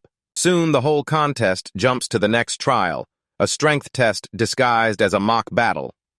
Alina snaps everyone into formation behind her, while Celia bashes Alba as an idiot for still missing Euless, then steps in, tells them not to fear a thing, and shoves them to charge straight ahead.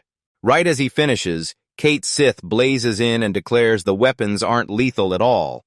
They're soft, magical sticks that only numb you temporarily, so there's nothing to fear. Hearing that, Mina's stomach drops, and she pushes for one simple goal, just survive, while Lily shrugs, admitting she's straight up not great with weapons. The second the battle kicks off, everything detonates into pure chaos. Everyone collides at once, and some fighters start swinging their weapons like they don't even know what they're aiming at. Up on his high perch, Alba stares down at the chaos below, and it's a total disaster, except for Ulyss and Alina, and all of it erupts into the fighting right in the middle of it. Uli says Alina's massive presence is exactly what he expected, and you can hear the awe in his voice. Then Alina fires back. Sure, his skills aren't as polished as hers yet, but he makes up for it with insane natural talent. Alba watches Ulysses finally step up like a real protagonist, because battling Alina is straight up one of the game's key story beats that boosts his favorability with her. And right as that thought hits, he's jolted back to the rest of the tale. First, the protagonist wins the heroine's heart. Then the villain, Alba, snatches her away, and in the end he storms back in, defeats Alba, and drags her to safety. That's how Alba was meant to hit his end, and the moment it clicks, he can't stop thinking if the protagonist and heroine get close like the story planned, does his death flag get triggered anyway? Then he snaps himself back to reality. This won't happen, because he's not Alba from that game, and he'll never snatch the protagonist's heroine. Moments later, the scoreboard lights up for every team, and Celia's face drops when she sees the Holy Horse crew stuck dead last. Alina shakes it off and tells her, the final showdown counts double, so they can still flip everything and steal the win. Her "don't worry" falls apart the second rage hits, because she snaps and demands why that delinquent Alba still hasn't come back. Celia agrees, calling him an idiot again, while Alba, right on cue in his usual spot, is fast asleep. Kate Sith then drops the final bombshell in obstacle race where pairs can be mixed agender, and the only rule is to smash through anything using stamina, magic, or brute strength to reach the finish. He kicks off the roll call, starting with the Holy Horse crew Alba and Celia's jaw drops because Alba is the one picked, while Alina instantly orders everyone to hunt him down. Next up, the Holy Wolf crew gets to cheers. Alice and Ulysses is announced, and you can practically see the excitement pouring out. Then from the Holy Bird side, Mash and Lily get picked. Lily's scowling like she's already tired of this, but Mash stammers that he'll do his absolute best. While everyone scrambles to find Alba, Kate Seth storms straight to him and barks that he can't keep slacking, so Alba gets yanked back into his group, drenched in scolding and boos from the crowd, and still he has zero plans to actually win. Then Kate Sith snaps into action and tells the girls, grab the baton, smash through every obstacle, and reach your partners. The boys who clutch the baton have to bust through their own obstacles and sprint like their lives depend on it. Once the rules are explained, he tells everyone to get ready and signals the. As the race kicks off, all three girls explode into a sprint, and their partners go wild cheering them on. Alba won't cheer, sadness tugs at him, but he digs in and refuses to let himself win. Then boom. The first obstacle snaps to life, and a magic circle blazes into existence underfoot. As it kicks to life, the circle erupts with countless hands, and because Alice is already out front, she gets snared first. Kate Sith tells Alice that the magic circle traps enemies by yanking them in with magical hands, and Alice thinks it's absolutely vile. Celia frets and dodges with all her might to stay out of reach, but Lily just freezes. She even sneers at the trap as she starts chanting a counterspell. She calls forth the 4 elemental spirits, and each one smashes through the crowd with surgical ease, carving out a clear path ahead and leaving Kate Sith absolutely stunned. Alba's impressed too, but Ulyss snaps right in, muttering, "Not bad," as he explains that everyone is born with magical gifts and glaring blind spots like if fire is your strength, water is usually your weakness. Lily can wield all 4 basic elemental magics at once and control them flawlessly. It's so unbelievable it almost feels fake. Hearing that, Alba grins because it feels made for one of the heroines, and as she watches the screen, the other girls snap to attention like, hey, they can use magic too. Alice clenches her jaw and fires up her beast transformation magic, refusing to lag behind for even a second. In a blink, she morphs into a cat, slips out of the magical grip, and streaks ahead while Kate Sith can't stop screaming excited commentary over it all. Alba's eyes widen because in the game, Alice was the tricky magic heroine, and now he turns to Yuli asking if she could have dodged the Chimera's grip back then using that spell, and Ulyss just awkwardly laughs like, yeah, totally. Celia snaps into action and starts chanting her own holy magic to smash the obstacle. As soon as her chant cuts off, she summons sacred holy light, and it wipes out every last remaining hand. In an instant, Alba breaks into praise and tells her she nailed it. Lily charges up to her partner, snatches the baton from the mash, and thrusts it into his hands right then. He explodes into a sprint, kicking off the boys' side of the race for real. The second the boys hit the starting line, a fresh magical trap snaps to life, and a gigantic golem crashes into the arena. Kate Sith dubs it the Iron Giant Shocking Mesh, and even Alba calls it a major wall. Ulysses nods along, saying the assessment is spot on. Kate Sith orders the boys to push through it, but Mash panics and throws in the towel. Then Alice snaps her baton to Ulysses, and he explodes forward at insane speed. As Alba stares at him, she can't shake the feeling that he moves just like Ulysses did during their Chimera fight, and that makes her wonder if Ulysses' insane physical skill is powered by real magic. Lily suddenly pops up right beside him and blurts that this is only the first stage of the enhancement. She says it sucks in kinetic energy from another dimension, funnels it straight into the user's own power, and forges a body that gets stronger the more skilled they become. As she giggles and wraps up her explanation, Alba can't help but think, wow, she gets so much more alive the second magic comes up. Right as the golem lunges, Yuli snaps out of the way, dodging the strike with pure speed, then springs over it, watching everything unfold in real time. Alba remembers it, the very first stage enhancement ability was already in the game, and it's the hidden secret behind Ulysses' unstoppable strength. Caught in his own thoughts, Celia finally catches up and blurts out an apology for the delay. Yet when she offers the baton, Alba doesn't take it. She just stands there. Alina snaps at him to snap out of it, and warns that if they lose, she'll spill his real identity to everyone. Alba is completely thrown off. And he realizes one thing. If his cover gets blown, he's done for. So he slams his lightning power on, then rockets out of there before anyone can catch him. As Celia finally lets out a breath of relief, the other students crowd around Alina and start grilling her who really is Alba. Alba rockets forward like lightning, slams into the golem, and tears right through it. Uli heard that brutal impact, snapped his eyes back, saw Alba closing in fast, and then locked onto the finish line again because it was right there, within touching distance. Before Ulysses even thinks about crossing, Alba bursts past the finish line first, and the whole group of heroines goes into total shock. He slams to a stop so hard a giant cloud of dust explodes around him. Uli clicks his tongue, wishing he'd pushed himself harder, then snaps to it. Alba is insanely strong, and now he can't help but see him as a real rival. Alba, on the other hand, is anything but happy. His victory doesn't feel like a win at all. Later, Kate Sith bursts onto the scene with the final results declaring the Holy Horse Group the first-year champions, and Celia and Alina explode with pure joy. Alice then boldly promises, "Next time I'm not losing," while Lily grins and says she had an amazing time. She loved watching that kind of wild, interesting magic. Mina's beaming, thrilled she's just built a pile of unforgettable memories while Alba is totally clueless right now, completely unaware the sports festival just sparked the next big disaster. Meanwhile, the people who summoned the Chimera on that student field trip stood back and watched the whole thing unfold from a safe distance. With the competition seconds from ending, one of them turns to Sister asking if the moment has finally arrived for their plan to kick off. Yor nods without hesitation and declares, "Ragnarok's mission is simple. We're here to kill the gods." Later, Alba finally breathes easy because the sports festival is over, and Alina can't help but snap, "So what are you even complaining about when you were slacking off the whole time?"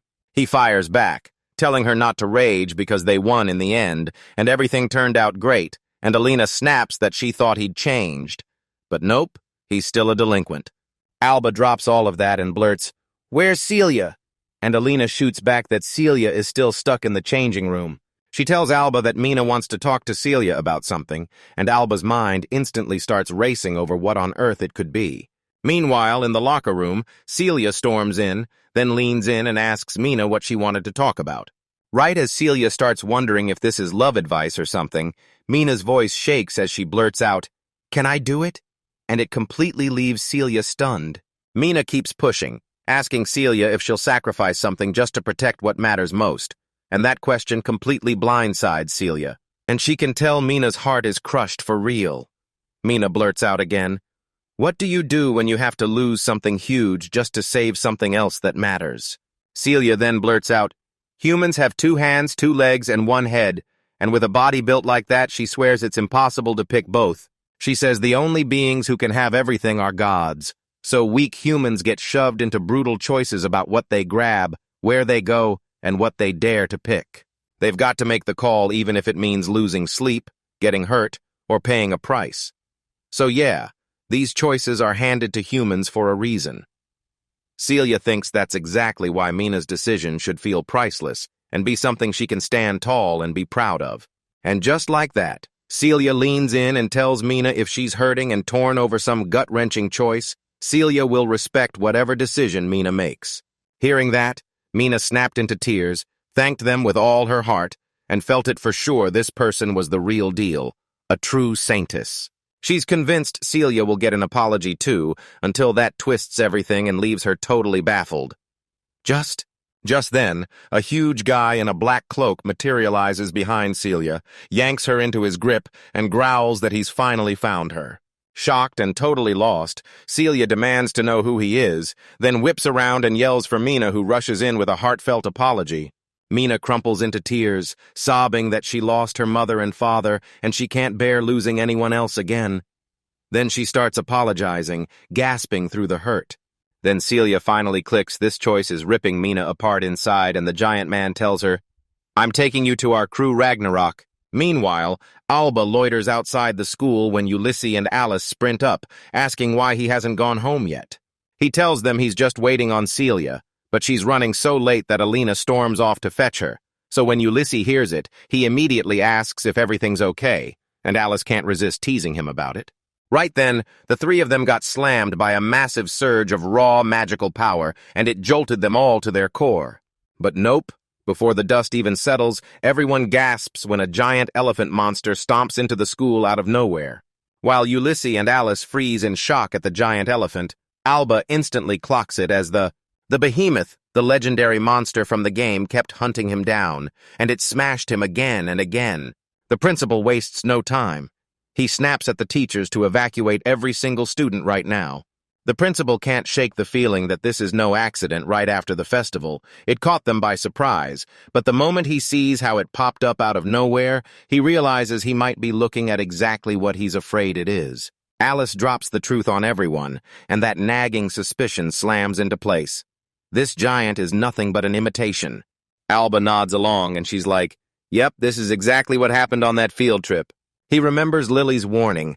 An imitation magical beast is a special kind of magic regular humans can't touch, and whoever made it was probably going after the Academy's students.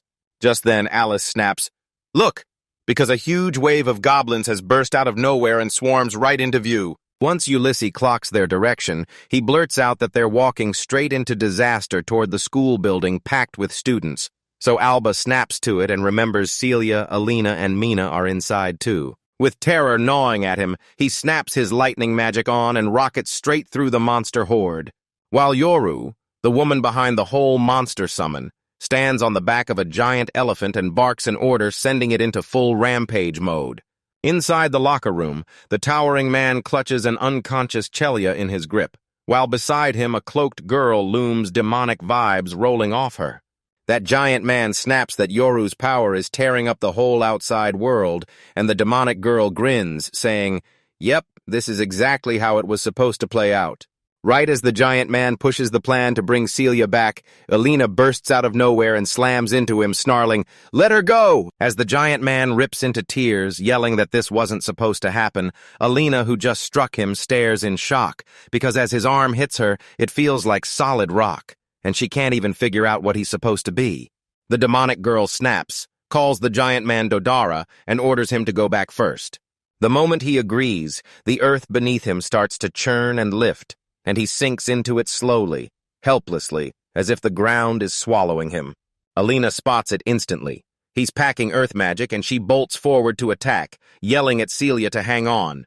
But just as she's about to close the distance, a demonic girl lunges at her, and Alina barely dodges the attack. The attack blasts in from the demonic girl's tail, and she snaps to Alina that she's her opponent. Without a moment to breathe, Alina launches straight at the demonic girl, only for her to whip her tail and shut every single strike down. Then she snaps at Alina that none of this is her business and orders her to get out of the way, only for Alina to fire back that she won't leave her friend behind, not even for the Persia family. That snaps the demonic girl into rage. She shouts at Alina, "Do you want to die?"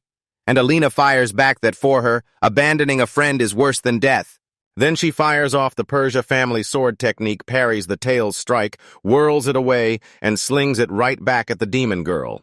This sword move is called Persia Blooming Flower. It dodges your strike and then blasts back with a counter powered by your own attack. The demonic girl snaps to attention and realizes Alina's skill blows the kingdom's knights out of the water. Then Alina surges forward, and the girl can't stop wondering if this is it, if she's about to get erased by this terrifyingly gifted woman. Alina halts her sword inches from the demon's throat. Then the girl blurts, "Wait, why did you stop?" The demonic girl taunts Alina, saying she could have stabbed clean through her throat, so Alina snaps back again, warning her not to insult her. Then she slides her sword back into its sheath and promises she won't ditch her friend while the demonic girl just stands there, utterly baffled. Alina says even with her black hair, horns, and tail, she can still tell who's who. Right then, Alina blurts out Mina's name, and Mina's reaction screams, "Yep, it's me!" While Alina stands her ground and hammers the truth Mina is her friend. After hearing that after everything that just happened, Mina snaps and breaks into tears, while Alina flashes a warm smile, tells her, "I'm with you," and urges her to spill what's going on. Right then, someone lunges in and smacks Alina hard in the neck, and the next thing she knows, blackness floods her vision as it clicks. She wasn't alone. Turns out it's the same man who'd been stalking them at the birthday party, hiding behind that colorless camouflage, and he strolls up to Mina and says he's here to pick her up, so Mina calls him Slide. Slide then snatches Alina by the ponytail and dares, "Should I kidnap you too? Think we'll have some fun?" While Mina snaps back fast, "Stop it!" She reminds him, clear as day, she's only lending her power for the saint's kidnapping, and she'll cooperate with Ragnarok only under those exact terms. Slide snaps at her, warning her not to get cocky just because Yoru's favorite is her, then drives the point home right now. It's Yoru who's got Alina's life hanging in his hands. Rage surges through Mina as she demands, "Should I kill you?" And Slide panics so hard he yanks away from Alina and blurts out, "I was just kidding." With everything finally set, he lays it out. Mina and the others are going to break free, while Yoru stays behind as bait. Then he hooks his hand onto Mina's shoulder and coats her in colorless camouflage, so she vanishes too. As her power starts turning her invisible, she shoots her friends one last heartfelt apology for what's about to happen. And right at the end, she hurries over, apologizing to Alba, who just burst in after sprinting all the way, only to find Alina crumpled and unconscious, sending him into a full-blown panic as he screams her name. Meanwhile, outside, Yoru snaps her fingers and orders her imitation monsters to tear through everything even harder. Right then, the principal steps right in front of every monster and with one lightning-fast slash, he wipes them all out, even that giant elephant. Still perched on top of the fallen behemoth, Yoru can't help but grin. This is exactly what she expected from the strongest magical swordsman. With that same smile, she calls out, "Professor Gunshu!" And he answers that it's been a while. Then he fires back, asking why she'd attack her own school when she was once a gifted girl, the kind who graduated at the very top and who used to be his dear student. Yoru snaps back that this isn't some big mystery at all. It's just a festival celebrating the end of the three great powers that run the world. Fuming from her words, he demands to know if she didn't just quit the academy, if she also ditched the church and walked away from the royal palace. Right before she can say a word more, she spots the imitation monster's corpses trembling, and she knows she's got to run now, so she tears into the principal with a heartfelt goodbye, calling him her beloved mentor. Right as she finishes that sentence, every imitation monster crumbles into smoke, and the principal shouts her name while she disappears, taking them with her. He realizes the imitation beast spell has been shattered, and just like that, every last one of them vanishes. Then it hits him. His last run-in with Yoru right after her graduation, when she snapped that a country girl like her had already pushed way past what anyone expected just to finish at the top of the academy, and that she'd pour every bit of magic she learned into making other people happy, just like the principal. And that's when it hits him. How did she end up this way? And why? Meanwhile, in the Academy's infirmary, Alina jolts awake, sits bolt upright, and Alba blurts out, "Are you okay?" Then he demands what happened to Celia and Mina, and the second Alina hears it, her mind snaps back and she blurts that Celia's been kidnapped. The news hits him like a punch. While Alina talks, a huge man in a black robe with rocky, scarred skin claws his way into the ground and drags Celia down with him. This enrages Alba. He was meant to guard Celia, and as he spits out an apology, he swears he'll never forgive the people behind it. Alina then drops the bombshell that the giant man's accomplice was Mina, and it hits Alba even harder than before. He fired the question at her, and Alina snapped back that she didn't get it either because the figure Mina became wasn't human at all. It looked like a monster, and Alina swore it had to be a heretic, shocking Alba even harder. Kriana church teachings say, a heretic is a blasphemer born from the forbidden bond between humans and demons. So Alba can't help but wonder if Mina was hiding as a half-demon, and Alina shoots back that she can't prove it. But the Mina they just saw didn't look anything like the one they've known. After a quick pause, Alba declares that no matter what Mina did, she's still one of their friends, so he's sure there's a reason behind her actions. Alina nods along, remembering the friend they'd hung out with. No way would they ever want to hurt them. After everything Alina can still remember, she's convinced Mina is tied to some kind of secret organization, and that huge guy walking with her might be an outsider too. When Alba hears that, she immediately presses, "So by outlier, you mean that weird group of strange people?" This hits him like a punch to the gut because the whole cult kidnapping scene with Celia was straight out of the game, and it only ended with her saved by the protagonist's lightning-fast thinking, making their bond grow stronger, and even worse, it only happened in the game because of him. That whole mess was supposed to blow up because Alba teamed up with the cult, but this time, he's nowhere in sight, and as he scratches his head, the answer hits him out of nowhere. He's convinced it all happened only because he wasn't part of the main deal. So Mina, a supporting character with no real ties to the core story, got picked to plug the gap the villain left behind. Then he fires off a question to Alina. Did she see which way they went, or spot any clue at all? But she's stuck on the spot, apologizing as she admits she got blindsided and fainted. But right then, someone calls out a clue that shocks Alina because it's just the two of them here, no one else in sight. Alba snaps her head up, instantly knowing exactly whose voice it is. Once she dispels the magic and steps into view, he blurts out that spying like that is a terrible habit. Turns out it's Lily, and she immediately apologizes, saying she missed the moment to call him out and got stuck listening to the whole thing play out. As Alina stands there totally lost, Alba blurts out that Lily can use magic to vanish into thin air, and that leaves Alina reeling, because everyone says this ancient magic was so brutal it got lost for good. Then Lily steps up and tells Alina, "I've been watching your fight." And the second Alina hears that, she snaps, "So you were there when Celia got kidnapped?" And Lily answers, "Yes." Confused, Alina blurts out why she didn't help, and Lily fires back that she never knew who was right, because Mina might have been telling the truth while Alina could have been wrong. Alina is furious and snaps that she'd never stain the Persia family name, but Alba tells her to breathe because Lily is just way too chill for all this drama with. So he blurts out to Lily, "Is there really a clue?" And Lily nods. "Yeah, there's still one hidden in the girls' changing room." He breathes in with relief and asks Lily to come with him. She says yes without hesitation. Then Alina blurts out that she wants to go too, but she's clearly still hurting, so Alba snaps gently that she shouldn't strain herself and should stay put in the academy. Even with chaos roaring all around them, he orders her to tell everyone what's happening yet. When she keeps pushing back, Alba shuts her down, insisting the injured have to get real rest. Just as Alba was about to head out, Alina snapped, "Stop!" Then turned around and demanded he help Mina too, but she wipes tears as she admits that before Mina left, she'd been sobbing, and when Alina tried to help with her power, she couldn't, so she ends up apologizing, broken with guilt. Alba pulls Alina into a fierce hug and swears no matter what he's going to rescue Celia and Mina both.